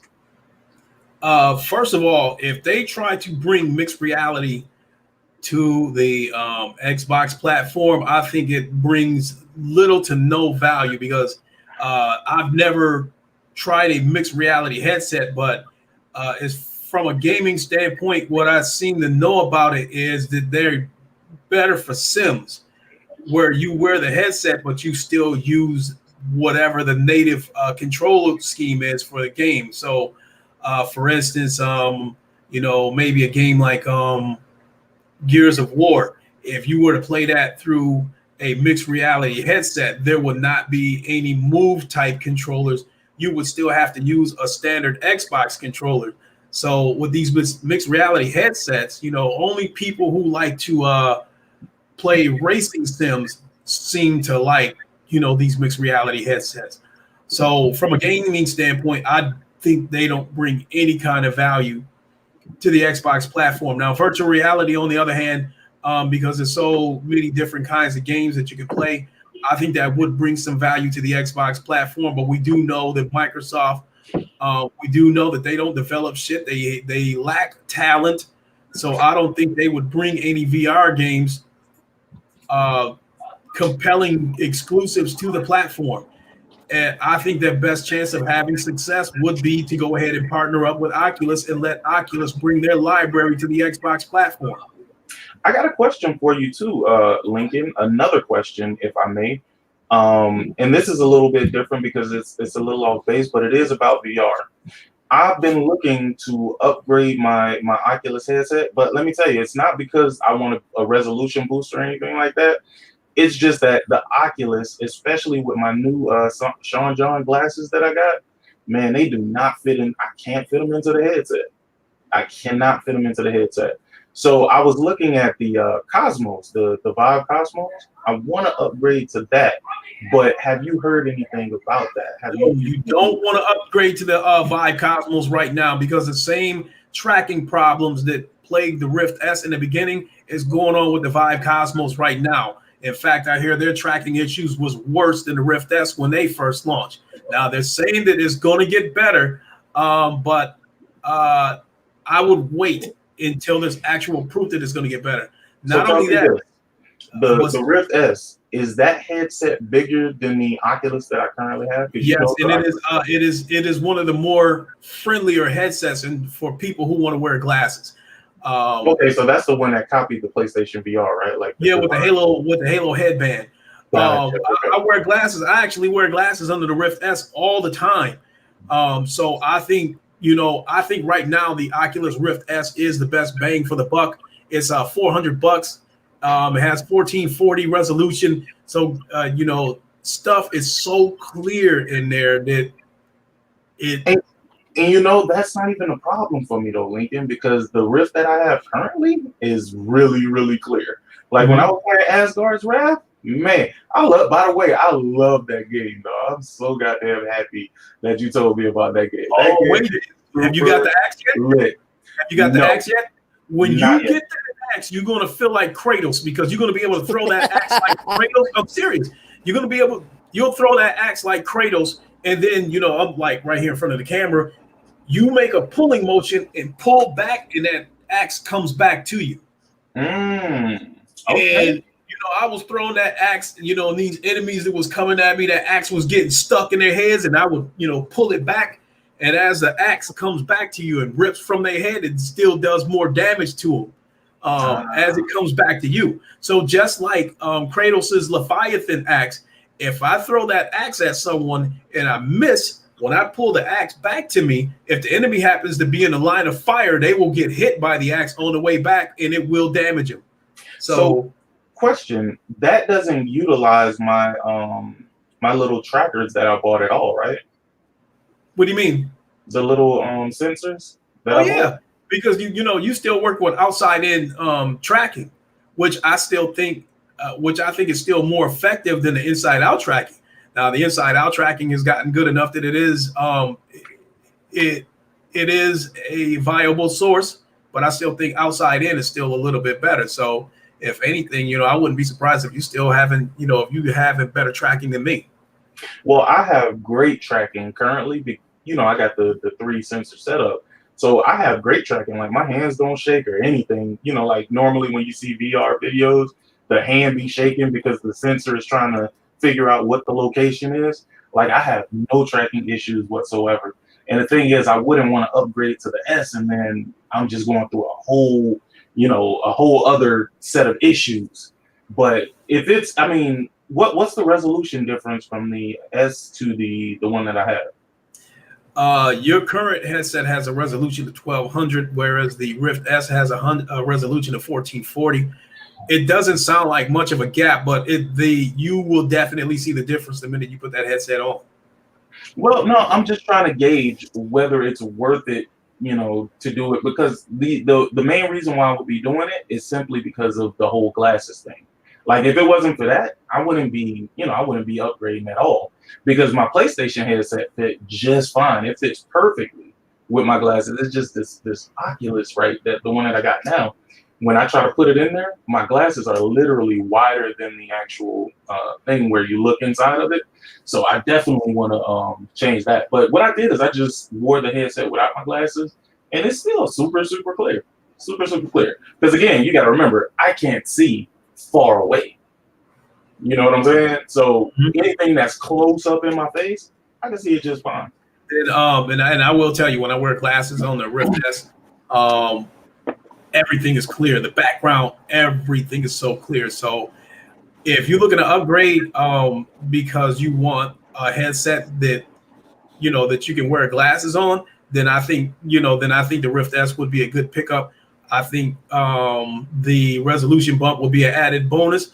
Not to mention that there's less glare because of the LCD panel that the Rift S uses. So Right. the Index is one of the most expensive headsets out there, but I understand that the glare on that headset is awful. One of the things is though, I really like the Oculus Store. I know that sounds crazy as shit, but I love the way the Oculus is set up. I like it even more than having to go directly through Steam and stuff like that. Because with the Oculus, like I said, when I'm streaming, when I'm live streaming and stuff, I can see the chat and everything, which that's what I like. You know what I'm saying? I want things to be super convenient. Whereas when I'm using Steam, Steam is already working as an external application, so it doesn't give me the option to use the chat the way I use it currently with Oculus. So that just alone, will keep me with the Oculus, keep me in the Oculus ecosystem. Okay. So I think I got one or two more subjects to talk about, and I definitely want both of your inputs on this one. EA games could be returning to Steam according to database listings. Long and short of it, I guess EA had their games on Steam before. I think they pulled them once they tried to start up Origins. It looks like EA games could be coming back to Steam. Is this a situation where EA is trying to explore every possible revenue stream, or is this an act of desperation because their games might not be selling? Well, here's the thing. All of these launchers is driving people nuts. I literally uninstalled every launcher I had except for Steam and Oculus and Origins for now. Because once my Origins access thing runs out, that shit is going too. But it's driving me crazy. It's driving me nuts that everybody wants to have a launcher you have to download to your computer. And I'm just not with it. I get what y'all saying. Oh, it's free. Just download it. Oh, there's nothing to. Nah, man. These things are updating constantly. Every time I turn on my PC, I got shit going on in the background that I don't even fucking know about. And I'm just like, nah, it's not happening like that. So I've been got rid of that Epic shit, even though I got the Control game for free. Listen, I played it on the PlayStation, came to the PC, tried it out. I was done with it. I'm over it. So Epic Store is gone. Bethesda, their store is gone. I had the Bethesda store because I got Wolfenstein Youngblood for free. That game was pretty fantastic, but whatever. That shit is gone. Battle.net, I wasn't using it. What the fuck am I playing on Battle.net? Seriously. I'm not playing shit on Battle.net.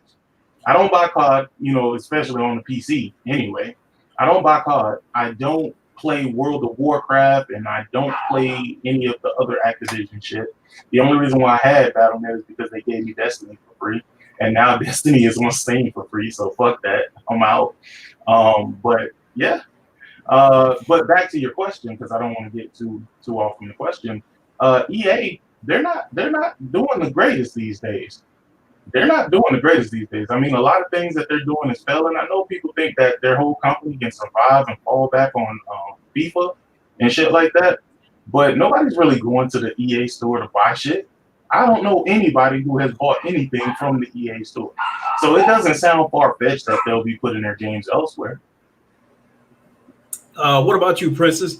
Ever since the Star Wars Battlefront 2 debacle, EA's games, I think, other than FIFA, have underperformed. They haven't met expectations. So, do you see this as a desperate move from EA?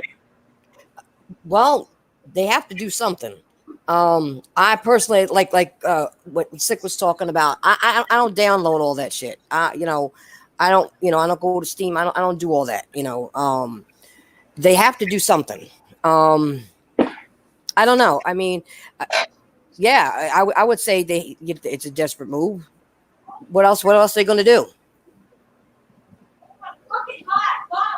Honestly, what else are they going to do? Mm-hmm. And I hate it because I love Need for Speed. That's one of my favorite racing games, honestly. But they have that shit is going to the shitter too. They want to sell you parts and do all this crazy stuff, man. And then they done turned it into this weird ass fucking B movie. The way that they actually have everything, man. Like, let's go back to Hot Pursuit days. Let's go back to the Underground days, man. Stop with this nonsense, bro. Like, I don't care about what they're trying to do. What's that dude name? The famous racer? What his name is? Aiko or some shit like that. Y'all probably don't know what I'm talking about. I don't know who that is. Yeah, but they're trying to base the Need for Speed quote unquote story and lore around whoever that fucking guy is. But nah, man, I'm not digging it. I'm not digging it at all. I hate the direction that they took Need for Speed in, and I don't hate EA like everybody else hate EA. I have no problem with them. I don't buy loot boxes. I don't buy microtransactions, but I do hate what they did with Anthem. And for that, I would love to just shit on them all day. But if they come out with a good game, I'm gonna play it. I'm all right. Okay. Because if you're gonna support them, all y'all niggas out here talking about y'all hate EA, but y'all going by COD every fucking year, and they're just as fucking bad, if not worse. Yeah, definitely. I think I got one or two more subjects, and then have either of you played the Modern Warfare yet? I haven't. I don't plan on playing it either, really. Princess? I want to play the story, but that's not enough for me to go out and really buy it for $60 because I don't really care to play it that much. Okay. Well, I did. I got a free video rental from a video store around the corner from where I live. So I got a free 5-day rental of Call of Duty Modern Warfare, and I've got some thoughts on it. I've only played it for a few minutes, but I'll either get to that when we get to the end, or I'll just give a separate opinion on a separate video. Next thing I want to talk about is Ubisoft now has 4 studios working on VR projects. Let's see here. What does it say? Imagine being in your VR headset, Lincoln, and then you see some shit that says pay $5 to skip half the game. Don't get too happy with Ubisoft, my guy. No, absolutely not. It says Ubisoft looks like it's expanding its VR efforts even further beyond our initial reports. In a nutshell, we, for those that are VR centric like me that follows VR the way I do, we already know that all this stuff with them having 4 teams working on VR projects, that is them working on Splinter Cell and Assassin's Creed in VR. Do you think, I think if Microsoft were to go ahead and partner up with Oculus to bring it to the Xbox Scarlet, I think these are 2 games that have to come to the Xbox. Splinter Cell in VR and Assassin's Creed in VR. What do you 2 think about that? Splinter Cell, definitely. Without a doubt. I love Splinter Cell. Assassin's Creed, yeah, why not? Yeah, that was a third-person game, right? Are you saying for them to put it in a first-person perspective? I don't know what perspective they would put it in, because there are VR games out there where you do play in a third-person perspective. Well, then the VR headset is just acting as a screen, and you're just looking at it through the VR headset at that point. I guess the immersion for me comes when it's in first person. Like Asgard's Wrath wouldn't have the same feel if I could literally see the character. Yeah, Then I don't feel like I'm the character. but there's some games out there to give you an option whether to do it first person or third person. But I would like to think that, yeah, if they don't give you an option to play this game in first person, it would be pointless. I mean, I would love to see what Ubisoft is going to do because look, I'm not gonna count anybody out, man. Insomniac got some games that I need to pick up in VR, but they're only available on the Oculus, which is it's all right with me. I think it's called Lone. Is it Lone Echo? No, it's not Lone Echo. It is. God, what is that Insomniac game that they made? They made a game in VR. You probably know what I'm talking about. I forgot what, because I know they put a game out there already, but their next game coming up here, Stormland in a couple of weeks. That is an Oculus exclusive. It looks just as good as Asgard's Wrath in terms of the graphics. I would like to pick this game up day one, but I'm probably not because I don't think I'll be done with Asgard's Wrath then, and I don't, and I got to break this habit of buying these games and not playing them or not finishing them. Nah, I'm definitely gonna finish Asgard's Wrath, but I'm definitely gonna jump into the Stormland when it comes out as well. There's also another one. I do need to get Lone Echo as well. But man, I'm telling you, man, my VR journey has been great, man. I've played so many great games in VR, and it's weird because I look at people who are counting VR out or saying, "Oh no, I'm gonna wait for the next iteration." You're missing out now, man. Like right now, they have great VR games. Don't get me wrong, the VR games that come up are gonna be great too.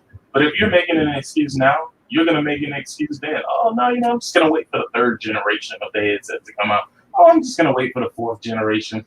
I'm just gonna wait till they improved it. Just say you don't want it.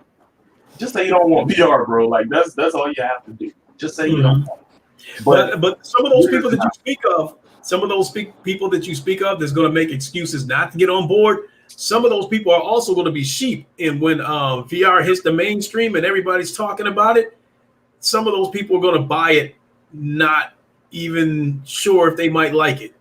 I believe it because people who didn't play the Outer Worlds said the Outer Worlds was great based on a Metacritic score. I was like, y'all niggas are crazy. I don't know what the fuck is wrong with y'all. Like, I would never buy my game based on Metacritic. Like, are you crazy? No. I don't even use Metacritic to gauge. Nigga, I'd rather dive in. Hey, if it turns out to be trash, then it's trash. But like I said, I bought Red Dead Redemption, and that game was hot garbage. And that shit was like a 96 on Metacritic. Okay. You know what? So, I'm out of topics worth talking about. So I think the one thing I do want to say is, Lincoln, I've talked to you about this. I do want to try to experience the VR. I think it'll be fun. That's why I put a title up there, talking to the VR virgin. Because I don't know. That's why I didn't talk a lot of people, because I'm not as familiar as these guys are with it. I am going to try it. I am interested. Okay. But that's why I didn't talk too much, because I don't know all the ins and outs like these guys do. Yeah. Did y'all talk about the whole Microsoft down something %? Oh, yeah. I heard y'all like good laugh before we got into that subject. I had a huge laugh before we got into that subject. Matter of fact, you were in the chat when I was saying that that it doesn't surprise me that I thought the 7% decline year over year, I thought it would have been bigger than that, because they've devalued the entire gaming division. And I started off by saying that they devalued the console by starting up with that Windows Play Anywhere shit. And then they've devalued the software itself with throwing out these $1 memberships everywhere. Yeah. I mean, they also devalued the games, really, when you think about it, because, you're talking about, you could play it for $1. I mean, they devalued everything doing that. So I agreed with you that it's got to be more than 7%. It's got to be. Yeah, and I'm to the point. I'm gonna tell you where I'm at right now. And this is honest, right? Anybody trying to have a gaming conversation with me, and your only means of playing games is via Game Pass, we can't talk no more. We can't have conversations no more. We can't. No, I'm serious. I'm not even being funny. The reason why is because you don't even respect the hobby enough to support the hobby. You know what I'm saying? And eventually we go down these paths with all these subscriptions. I think Thrash said it in one of his videos. You know, it ain't gonna do nothing but segment all of the community. It's gonna segment in all of these, like Ubisoft, Activision. You're gonna have to sign up to a service for every fucking body just to enjoy games. And what happens when they make the push to where they say we're no longer offering digital downloads, or I mean, no, we're not offering you a way of actually buying this. You have to sign up to the subscription service as a caveat just to play these games. That's coming. No, that's coming soon. It's coming soon. The point is they don't want you to have any idea or even think that you own any part of these games. They don't really want you to be able to pay one time for these games. They want you to continuously pay on the service. And it's fine if y'all cool with doing that. I'm not cool with doing that. So again, we can talk about anything. But if you subscribe to Game Pass, don't talk to me about games. well, you know what? My last question is going to be about Game Pass. This is my last question right here, and then I'll be ready to wrap it up because I got to go pick up my son. But myself, I think that Game Pass is targeted towards one-income homes because it'd be a lot easier for a child to go to that one-income parent and say, "Can I get a Game Pass membership? It's only $10 a month," versus saying, "Can I get this game? The deluxe edition is $90. I think, it'd be easier to convince that parent to pay $10 a month versus the upfront $60, $70, $80 and be done with it. Both of you, my question to you is, who do you think Game Pass is targeted at? So explain this. If that is the case, then why are all these grown men bragging about having Game Pass? That is an excellent question, because you can use the excuse of a kid, and that's fine. But that's not who I'm looking at. I'm not looking at the kids saying, "Oh man, I got this new Game Pass." You know what I mean? And game sharing is already a thing. So now we not only game sharing, we're game sharing Game Pass. And what this does is then these companies have to find new means of pulling money from out of us. So when you subscribe to Game Pass, guess what happens, Lincoln? Guess what happens? These companies are now looking at the fact that you're subscribed to Game Pass, so now their projections go down. Their projections go down because you can't tell me somebody paying $1 or using a free trial or a whole household game sharing Game Pass, right? Is generating revenue. It's generating enough revenue to sustain in this industry. Because if you know businesses are always about making more profits. So they want to make year-over-year profits. They don't want to make profits one year and then they're okay with losing profits the next year. And some people think that because Microsoft has tons of money, Microsoft, not Xbox, because Microsoft has tons of money, people are like, "Oh yeah, they'll subsidize this for the next 10 years. No, they won't. They playing with other people's money. That ain't their money. That's the shareholders' money. Yeah. And how long you think a shareholder gonna be like, yeah, I'm cool with taking a loss? You don't invest to take a loss. Definitely. So tell me, Princess, who do you think Game Pass is aimed at? And do you think that Game Pass will ever become profitable?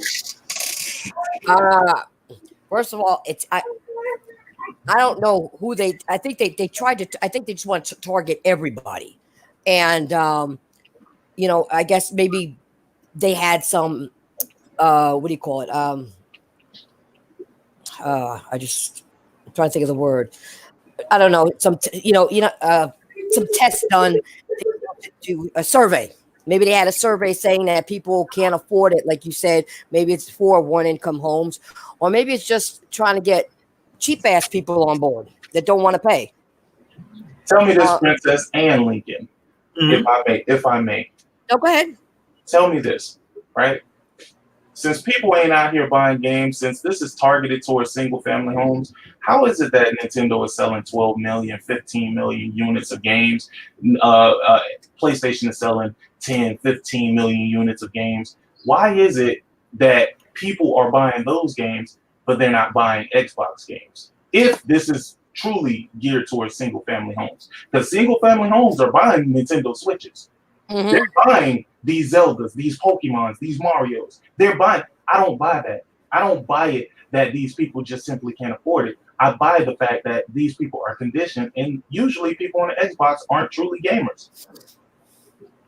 I think that with the Nintendo Switch, I don't have any numbers to back it up, but I do. I think, based on my belief, I think 60% of the Nintendo Switch's success is customer loyalty.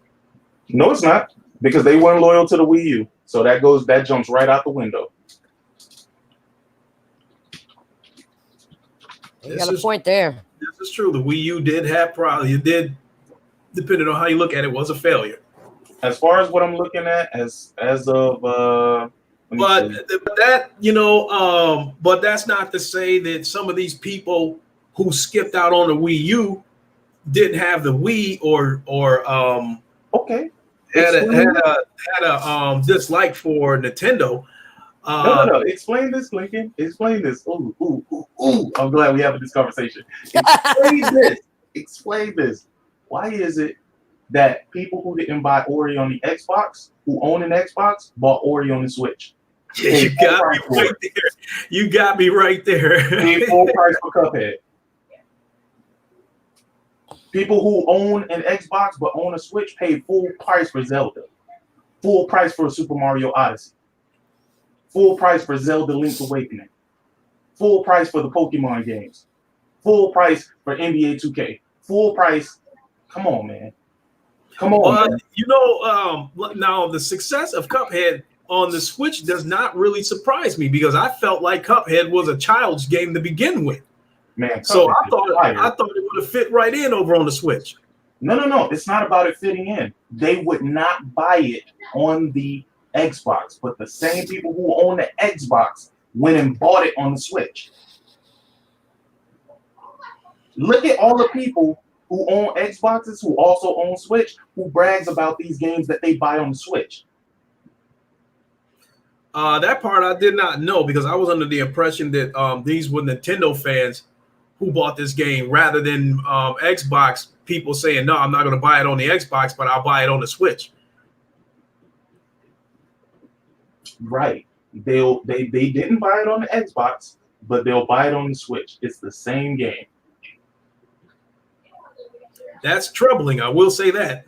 So you have to, when you say that this Game Pass stuff is targeted towards single family home owners and no, it's just that this is what the Xbox brand has done.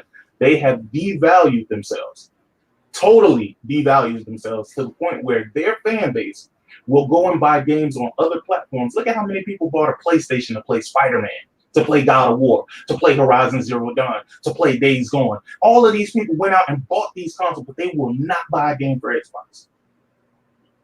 Because why would I? I get Game Pass for $1. I got Game Pass for 3 years. I would be crazy to spend money on it. That's crazy. That's nuts to me.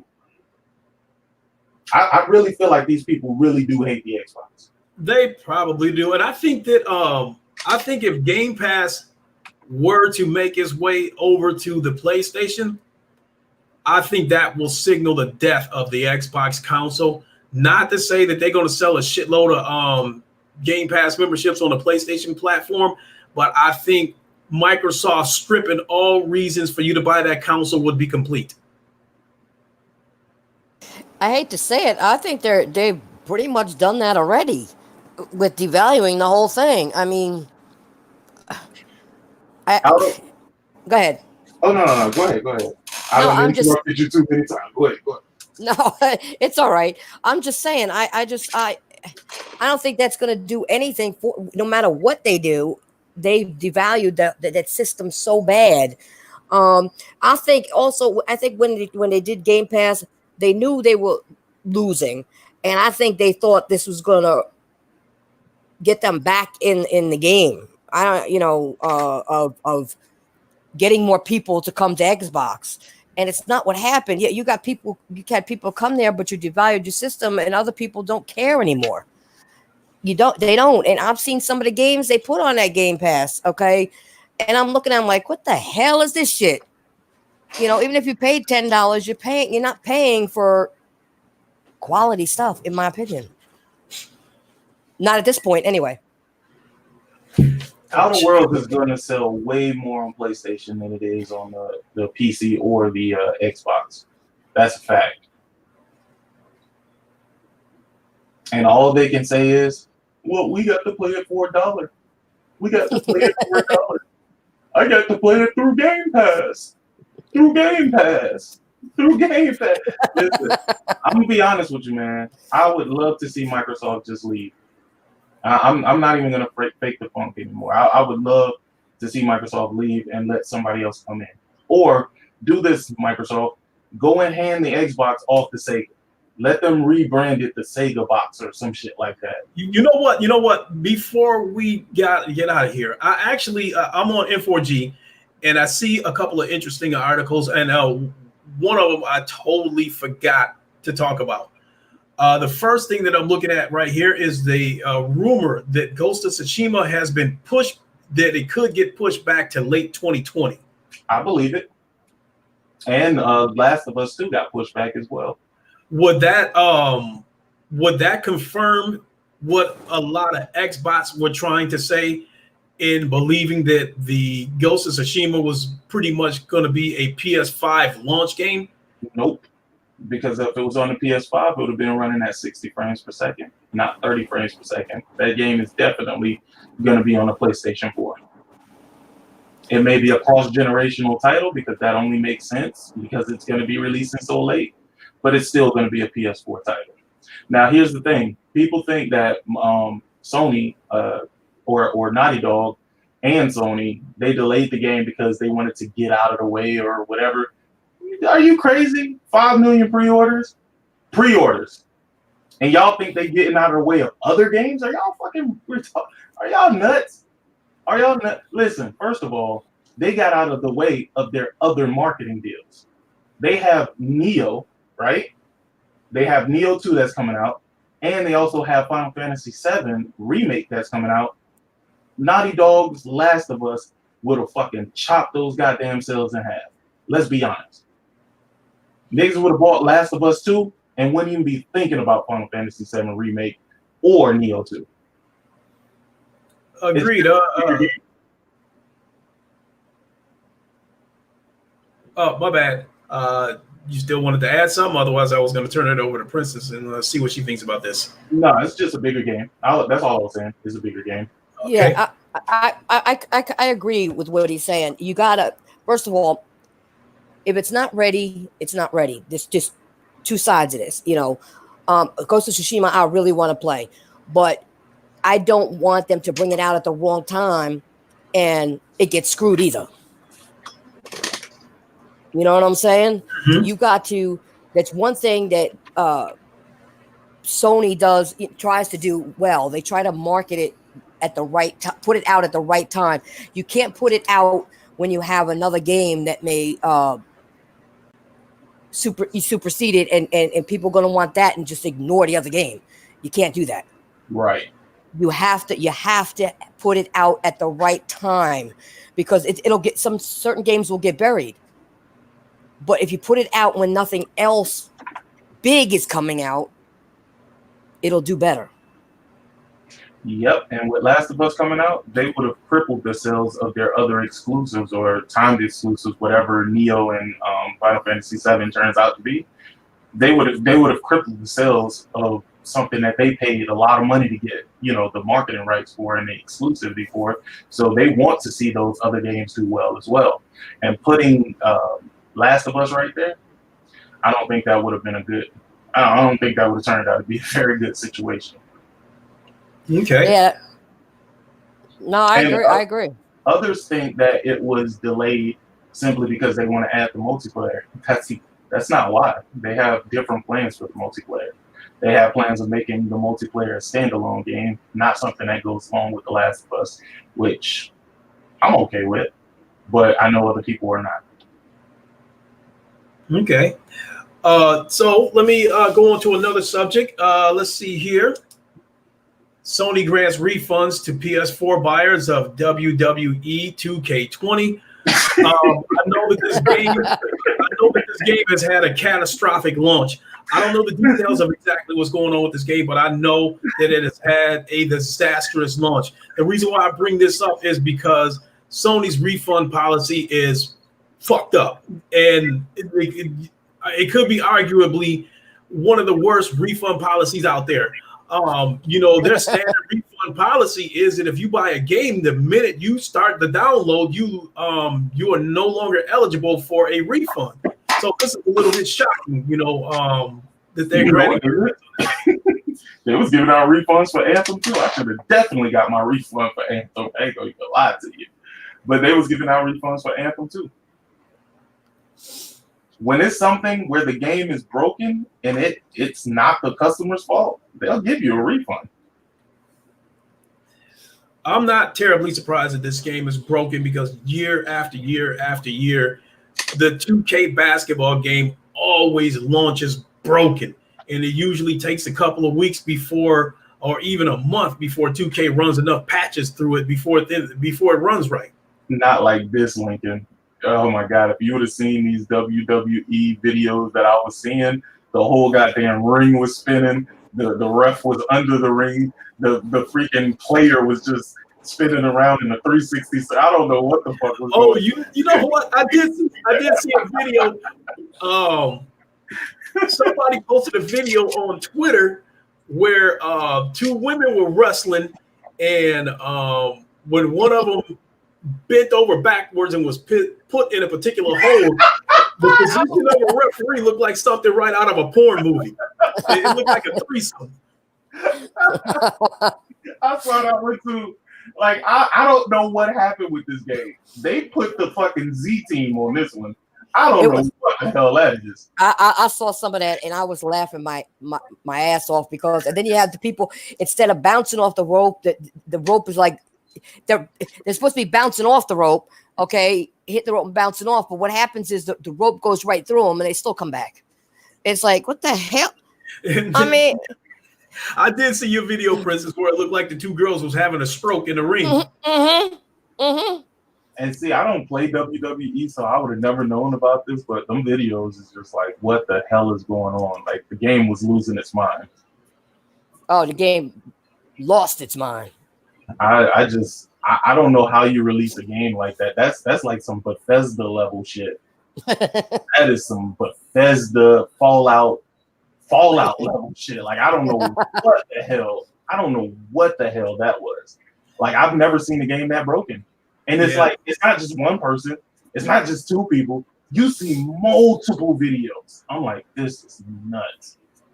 It's crazy. That was bad. That was bad. That was real bad. And then they said that they didn't even put out a patch to address the issue. They put out a patch for some DLC shit. I was like, you can't make this up. I was like, I don't know what's happening at 2K, but it's like they're trying to lose the license. Honestly, THQ, where the hell are they? Where are they? It's called THQ Nordic now, right? They need to talk to whoever worked on the before and give them the license, because this shit is just, ever since 2K took over, like, people say this shit just been going downhill. I don't know. I don't play wrestling games. So it wouldn't matter to me, but the stuff I'm seeing is just looking goofy, dude. It's just some goofy shit. I used to play some of them, but it's been getting real bad with those games. I used to play them a while back, but I don't even play them no more. I can't deal with it. When you try to get a move off or get out of a move, unpin, get up from a pin, kick out, or do whatever, you can't even do. It's retarded. And I'm like, how did I lose this? It doesn't work. They've pretty much screwed up that game, those games bad. Somebody need to come in and do something. Fire the asses or something. Do you think it's beyond them fixing it, or do you think they're gonna actually get it fixed? Like, is this something that's been happening in previous WWE games? They have to fix it now if Sony's giving out refunds, because I'm sure they sold the bulk of those copies on the PlayStation. Hey, if they did, if I was Sony, I'd be happy to give people back their money. You ain't gonna get me caught up in no damn lawsuit because some broken ass game. Definitely. Let's see here. The last subject that I want to talk about for real, and that is because you actually inadvertently touched on it, Sick, and that is the Last of Us 2 Part 2 delay. There's been pushed back to May 2020. There's people like Porter Rock who speculated that that's actually a good thing because Final Fantasy is actually launching around that time frame. Personally, it is a good move for me because a week later, Iron Man VR is coming out, and that is one of my most anticipated games coming out within the next 6 months. So I never thought I'd see the day that one of my favorite games getting pushed back would actually be good news for me. About 3-4 years ago, I would have been furious about this news, but this is actually great news for me because then that will give me time to finish Iron Man VR. And get it well out of my system before The Last of Us 2 comes out. How do both of you feel about the delay? Well, let's not spin it, right? Let's not spin it. If people want to understand and want to know why we don't believe that Last of Us 2 being delayed is a big problem, but we had everything to say about Crackdown 3 being delayed, because I know people are going to bring that up, you have to look at it from this perspective, right? Crackdown 3 was a bust since the day they announced it. Nobody believed any of that shit was going to work, and at the end it did, right? And they delayed that game like 3 or 4 times. So The Last of Us being delayed, especially with us knowing how far they've gone, with us seeing what they have actually done, by seeing with me seeing the gameplay, I know that this is not the same issue as a Crackdown issue where they just can't get shit to work right. Because people have played this game. I've seen gameplay of this game, and this game looks fucking magnificent. Me personally, I think they're delaying it just for scheduling reasons. I don't think it's for them to polish anything up. I don't think it's for any of that, because everybody who played that game said the game plays phenomenally. So it's not a situation where the frame rate was janky as shit. It's not a situation where the game didn't look good, so they need to make it look better. It wasn't any of that. This is a totally different situation from freaking Gears and I mean not Gears, but Crackdown and Sea of Thieves being delayed and shit like that. This is a totally different fucking scenario. Plus, we have faith in what Sony is going to put out. Nobody had faith in Microsoft, and even when you didn't have faith in them, they were like, "Oh yeah, we're delaying this, but it's for the better. It's going to make this game better for you." Because I remember Phil Spencer saying, "Yeah, me and Shannon Loftus, we're having so much fun in Crackdown." I was just like, yep. And then that game released, and niggas was like, "This is a fucking turd." Then I played the game for myself, and I was like, "Yes, this game is a turd. It's a turd." And I tell people all the time, you can have fun with anything. Doesn't make the game good. Doesn't make the game good because you're having fun. Me and Fatal had fun in Sea of Thieves. It wasn't because Sea of Thieves was fun, though. But it's because when you're playing with somebody, anything could be fucking fun. Right? You can make your own fun. But is that what games are about, for you to make your own fun? No, that's not what the fuck a game is about. A game is about them, showing their creativity, giving you something, and what they gave you made the game fun. That game just wasn't fun. I don't have fun with lock-on aim. And it was lock-on aim in the single player. How does that even make sense? You're playing against fucking AI. And you have lock-on aim.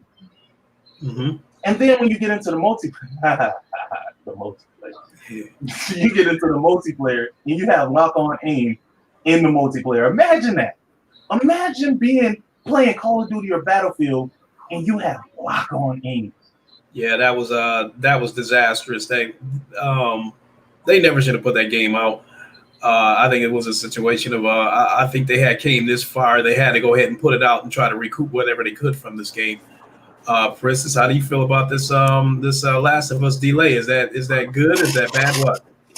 I don't think it's bad. I mean, they got to do what they got to do. Like I said before, Sony is usually good with stuff like that. They know when to put a game out. I was listening to what Sick was saying, and yeah, I don't think they need to fix anything. I think they're just going to put it out the right time, so people people want it anyway, but they don't want it to bury another game or it to get buried because of something else coming out. They just delayed it. I mean, they've got their reasons, their marketing reasons or whatever. But you would you rather see a game delayed if there was something wrong with it and get it fixed, or get a game that has some issues and have to worry about patches? You I know, agree. I think too. Maybe they possibly learned a lesson from 2017. They had so many games coming out in 2017. I was concerned that with those games not having any breathing room, that they weren't going to be able to maximize sales with these games. Because I think back in 2017, you had uh, I think what did we have? We had God of War come out. Did we not? mm-hmm, And then what? We had Detroit Become Human come out right behind that. Then we had mm-hmm. I think didn't we have Spider-Man come out after that? And then we had the Yakuza games and the Shadow of the Colossus and stuff like that sprinkled in between. And 2017 was one of those years that, like, if I would have bought every single game that they were coming out with that year, I would have been broke. It's true though, but people don't listen to stuff like that. They, well, something's wrong, whatever. That's what I can't stand about people. They speculate too much on why something ain't happening instead of finding out for themselves, and it's stupid. It's I just dumb. think I think scheduling is the true culprit here, right? I don't think it's anything else besides scheduling because again, Last of Us came out just for pre-order, and they said it did something like 5 million pre-orders or some shit like that. Pre-orders, that's Yeah, freaking crazy. So again, it's more or less if it is something about the quality factor, then cool. I think it's more about scheduling because they have so many games coming out. I mean, Neo 2. Neo is a freaking great franchise, by the way, especially if you're into that the Souls type games. Neo mm-hmm, is a freaking excellent franchise. But yeah. if it was to go up against The Last of Us 2, and people had to make a decision, a choice to get Last of Us 2 or Neo, which one do you think they were going to get? Most people are going to get. Well, it depends. I know some people don't play Souls games. A lot of people aren't into Souls games. So if you're not into Souls games, Last of Us is going to get it. Right. But if you're into Souls games, I think there's less people into Souls games than there would be buying The Last of Us. Exactly. And the thing about that is, you don't want to cripple the sales, especially for a game you don't own, right? Because they don't own Neo, right? But Right. they pay. I'm sure they paid a lot of money to have it, exclusive at least in the console space to PlayStation.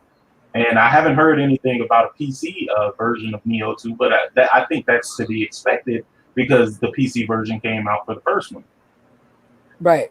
So again, I don't think that they want to decapitate sales for that or Final Fantasy VII Remake.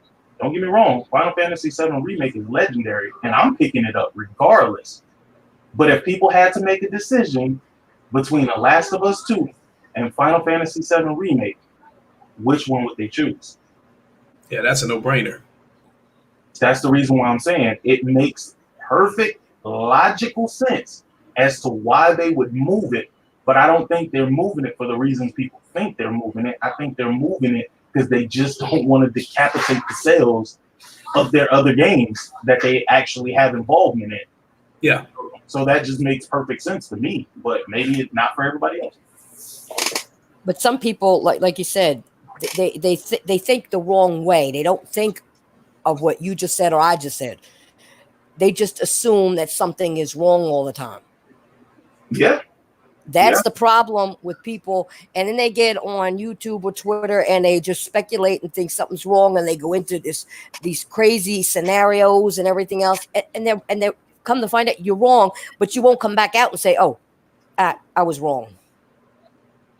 they're quieter than a church mouse. You know what I'm saying?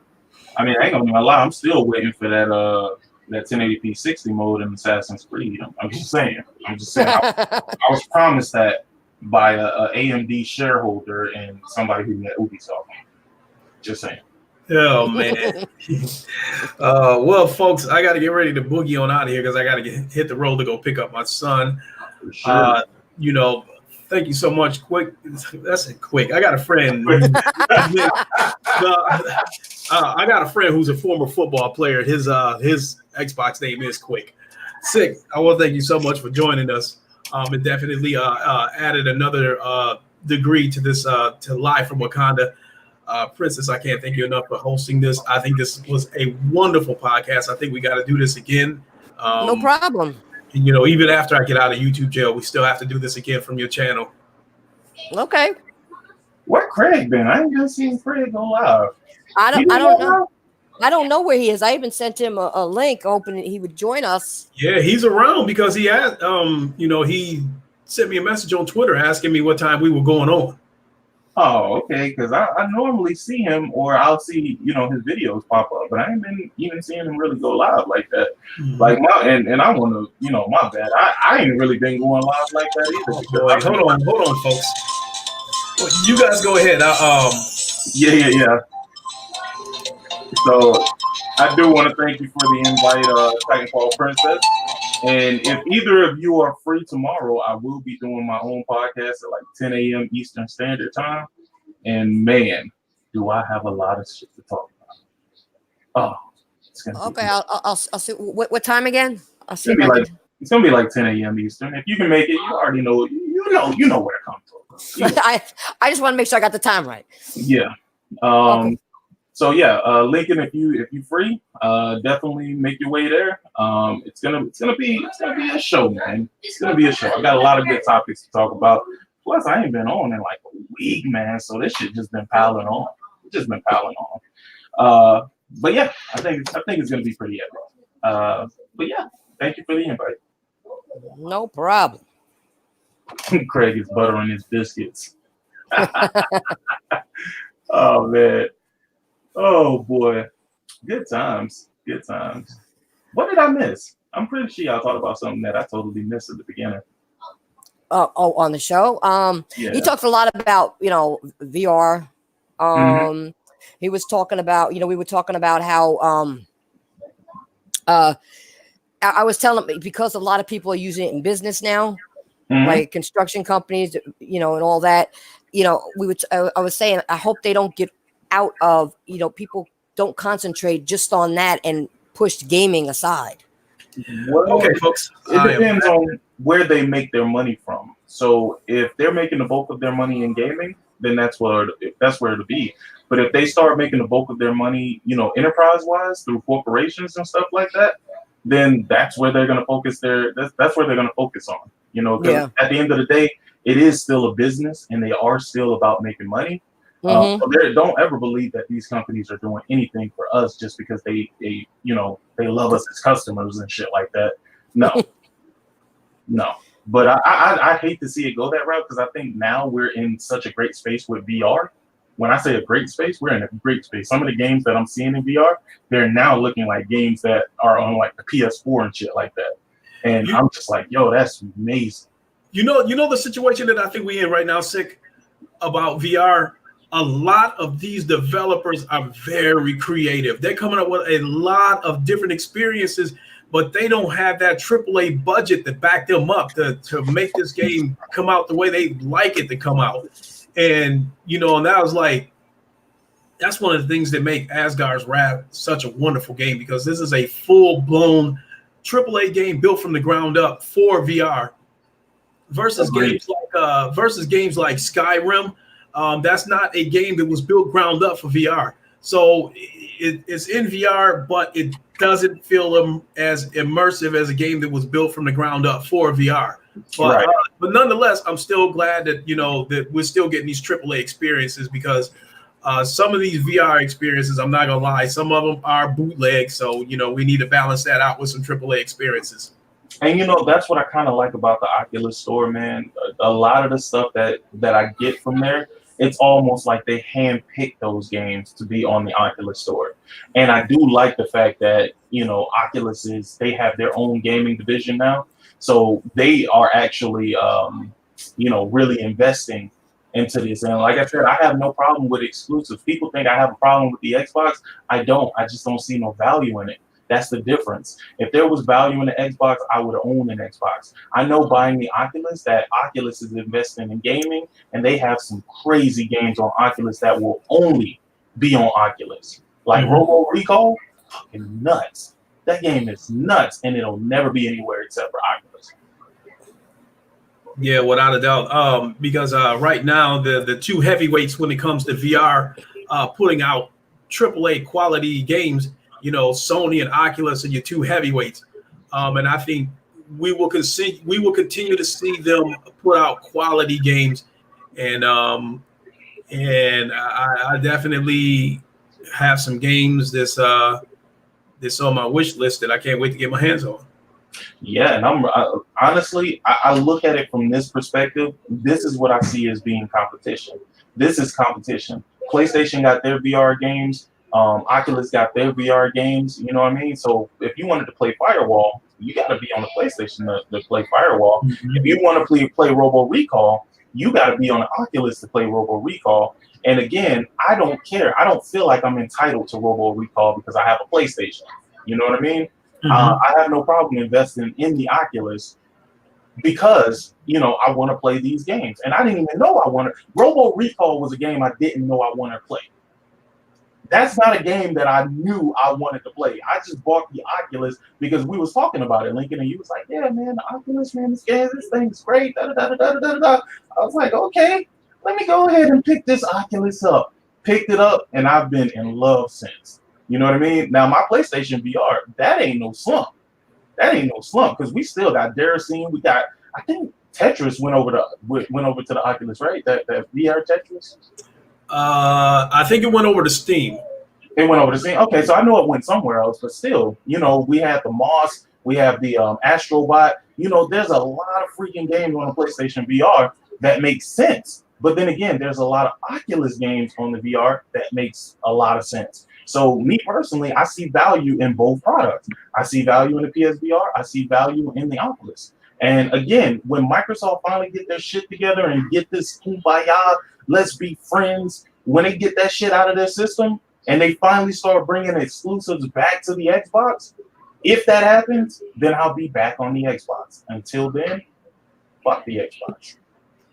Yeah, I'm beginning to feel like I don't know if Xbox will ever go back to delivering compelling exclusives like they did during the first generation with games like Link's, Mech Assault, the sports franchises that they had.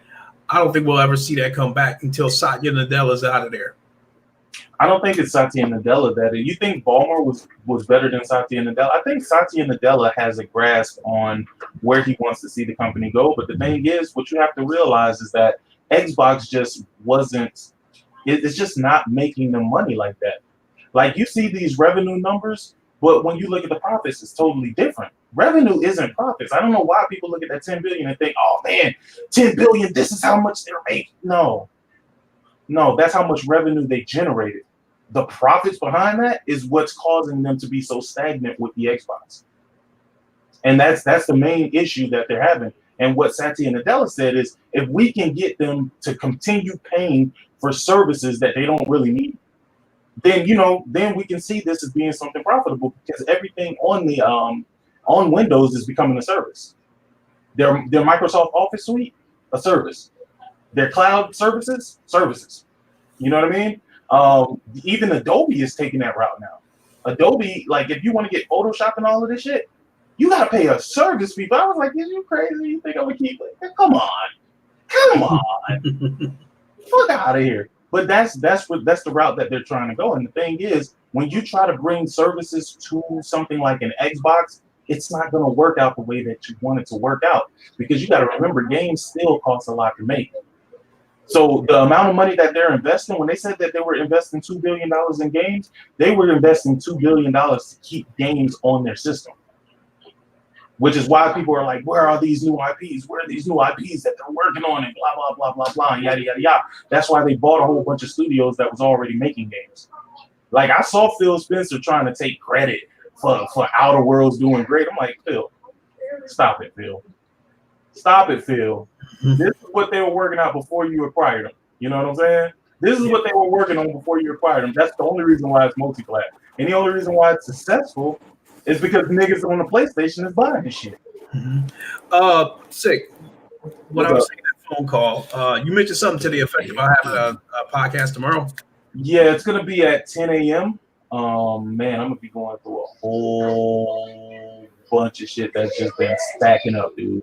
It's just been stacking up. I've been wanting to talk about it, but honestly, I get home so late that it just wouldn't even really make sense. And then when I go to sleep, I'm waking up so late that, you know, I only have enough time to freaking get up and get ready for work and shit like that. So, okay. Well, if you go on at 10 o'clock sharp, I think I can join you for about an hour, and then after that, I gotta, you know, get things together for my son, cook and all that kind of stuff. Sure. Because then I have to get ready for the VR link. Oh yeah. Hey, you gotta link me to the podcast, bro. To the VR link. Oh yeah, without a doubt. It's we do it on Gamertag VR's channel. Gamertag VR. I think I'm already subscribed to him. Let me make sure though. Yeah, we do the show through his channel, and when we go live tomorrow, I'll tweet it out too. Okay, no, I wasn't subscribed to him. All right, so I'm subscribed to him, and I have the notification bell checked. So, yeah. He also has a lot of insight with a lot of way more developers than I have, because he gets a hold of games early. He even got a hold of Asgard's Wrath early. He was under some restrictions. He could only show so much. You know, he had to do it in pieces and stuff like that. Right. You know, he also does developer interviews too. You know, he has some contacts with developers. So he plays games all the time. So if there's a particular game that you might be on the fence about, you know, there's a pretty good chance you'll see him play the game at some point, because, you know, he does put in the work to get these developer keys, where me, you know, I'll do it here, I'll do it there, but right. But yeah, we go on at we try to go on somewhere between 2 o'clock and 2:30 p.m. Eastern time. Oh, okay, perfect. All right, cool. So, but with that being said, I got the boogie on out of here. If you two want to continue on and keep the podcast going, that'd be fine with me. But I got to boogie on out of here and go pick up my son. Right. Yeah, I got to go ahead and get ready for work, so I'm out of here as well. But thank you so much, Titanfall, for the invite. Thanks, Lincoln Clay, for letting me join. It's been a pleasure. All right, you can if you'd like to give yourself a formal shout out, outro rather. I don't really have an outro, man. Look, if y'all know where to find me, y'all know where to find me. If not, man, figure that shit out, man. It's cool over there. It's cool okay. Over there. It's cool over there. No doubt. And then closing, I gotta let everybody know. Thank you so much, Titanfall Princess, for allowing me to set up camp here today. I definitely appreciate it. And in my old typical fashion, when I would be a guest on her show, make sure y'all hit that like button, or I will have to subsequently smack flames out of your asses. So hit that like button.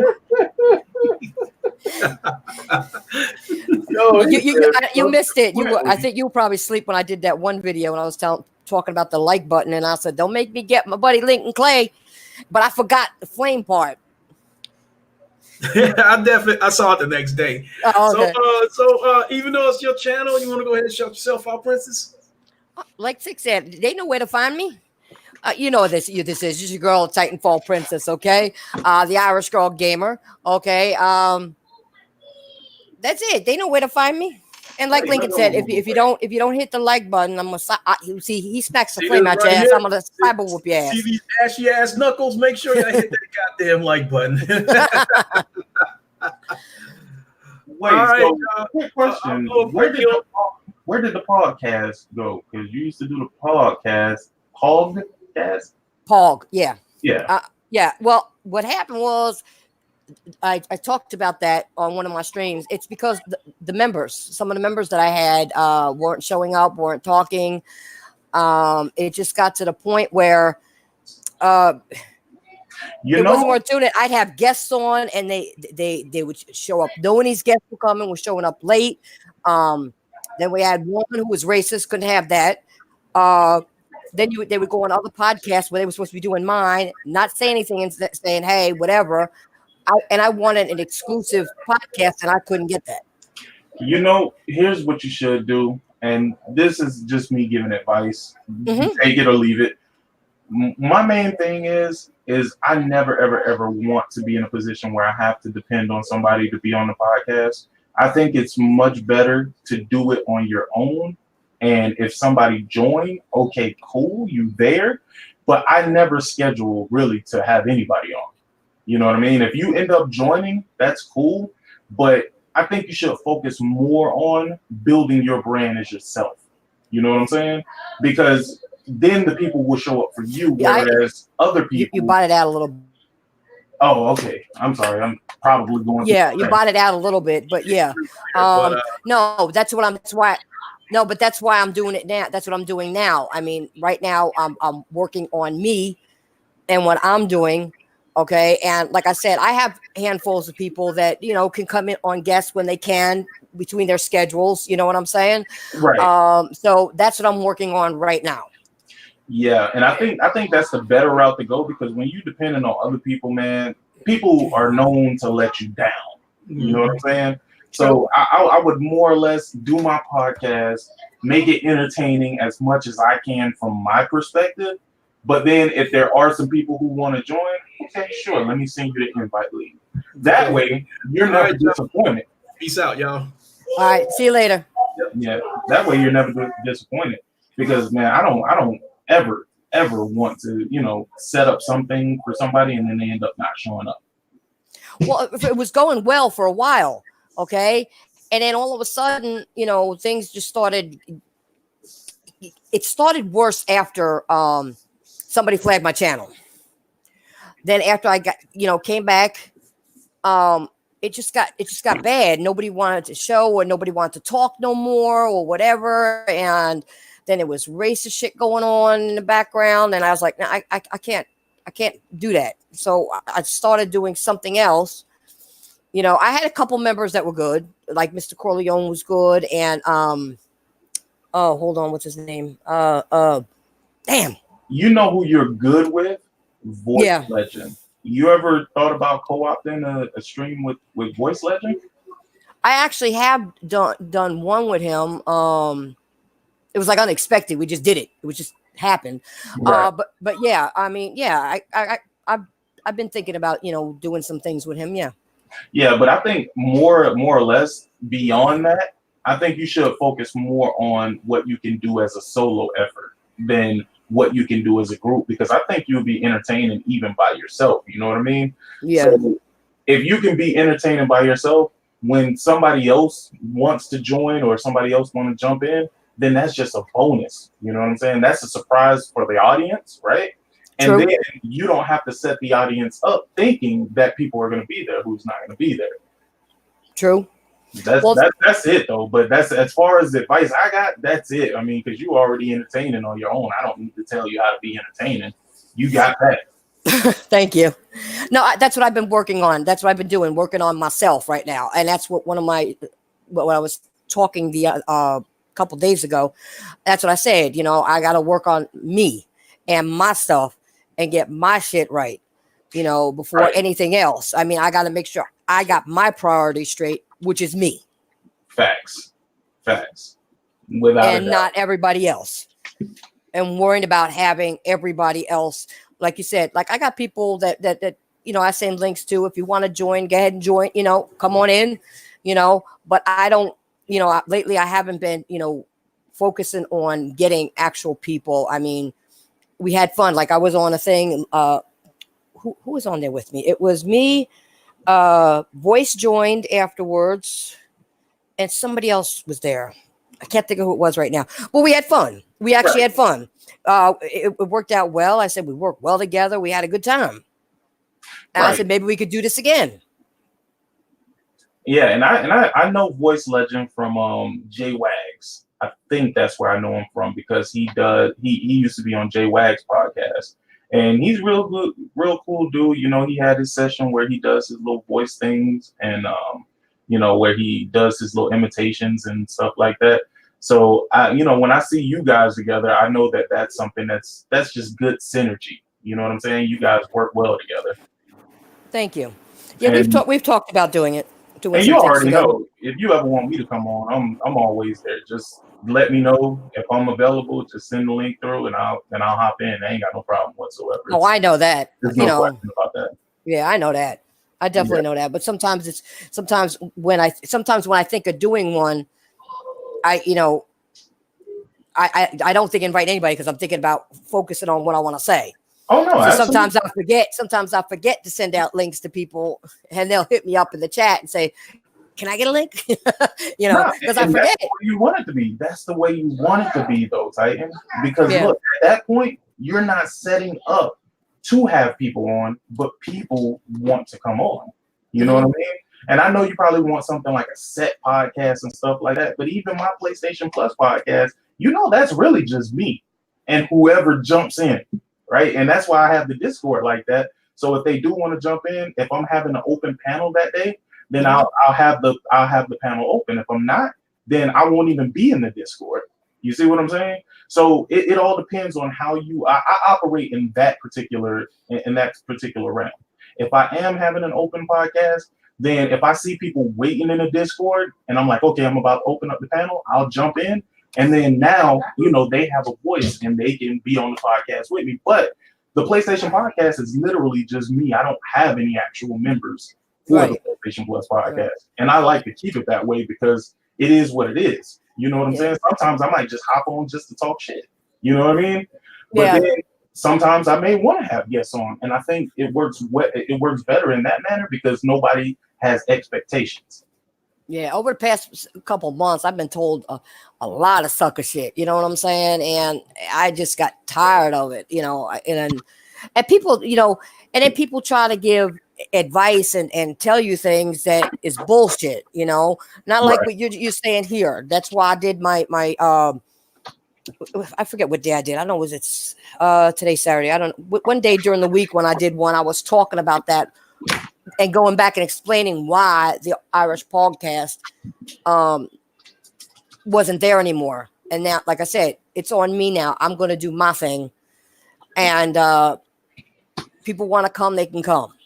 But I don't want no, sucker shit on there. Like there's people I won't invite to beg for it. No, you ain't coming on here and acting a fool and tearing up my shit. You ain't going to tear up my shit, where I have to school your ass and kick you off. I don't want all that. I mean, there are people I may bring people on, maybe have a debate with or something, or talk about a particular subject, but I don't want no sucker shit going on no more. I'm tired of that.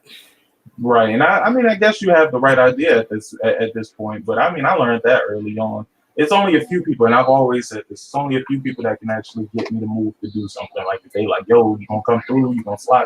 There's only a few people that can actually hit me up on that level, like Lincoln.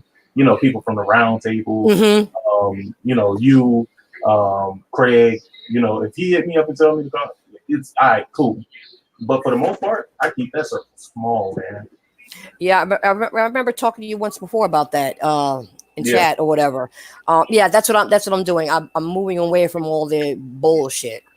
I'm just gonna do what I gotta do. See, you kind of name the same people that I'm associated with, you know what I'm saying? That I deal with, and I know if they say you can come through, I say they can come through.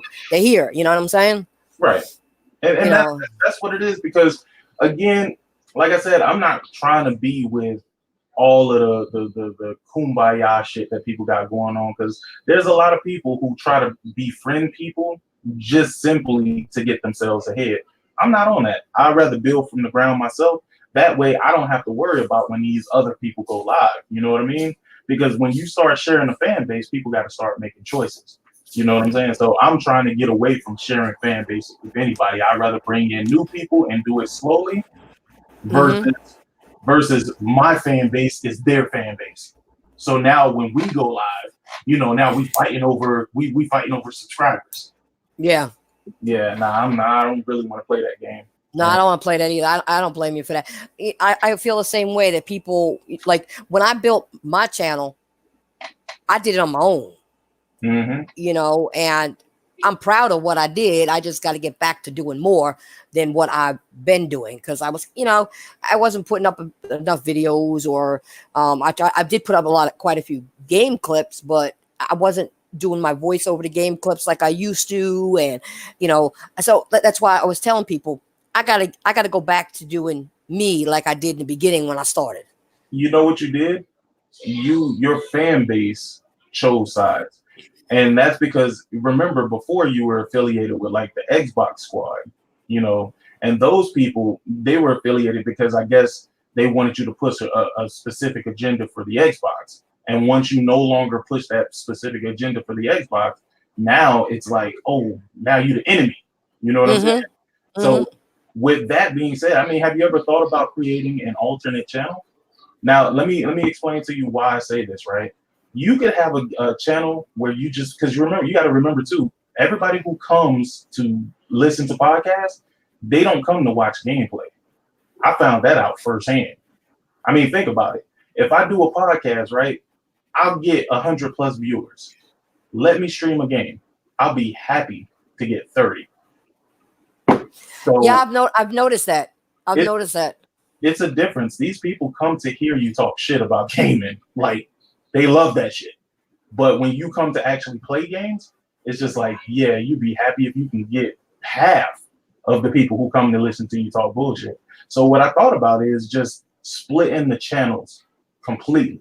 Have one channel dedicated to gaming and then one channel dedicated to doing like podcasts and stuff like that. That way you start to build a fan base for people who actually do like gameplay. And then you have a channel for people who simply come to listen.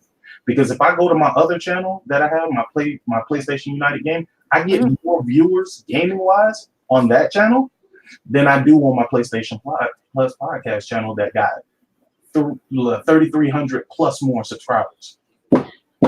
Got you. All right. It's crazy. I honestly don't understand it myself, but it's the truth. No, I've actually seen it. No, I've actually seen that when I do live streams, that it's less than when I do a podcast. I mean, the numbers are good, but it's not as good as a podcast. Exactly. And sometimes it's terrible, and it's like, where the hell is everybody? You know what I'm saying? It's like, where'd they go? Honestly, they're in search of a podcast. But another thing, because somebody expressed this to me, I didn't really think about this before. A lot of people say when they're listening to the podcast, it's just that they're listening to the podcast. So they're playing games themselves and they're just listening to us talk. And I know that is true because I do the same thing. I might be listening to the Joe Budden podcast while I grind it out in the game. You know what I'm saying? So yeah. I understand that much. But when it comes to actually watching somebody play games, people probably just simply don't like watching other people play games.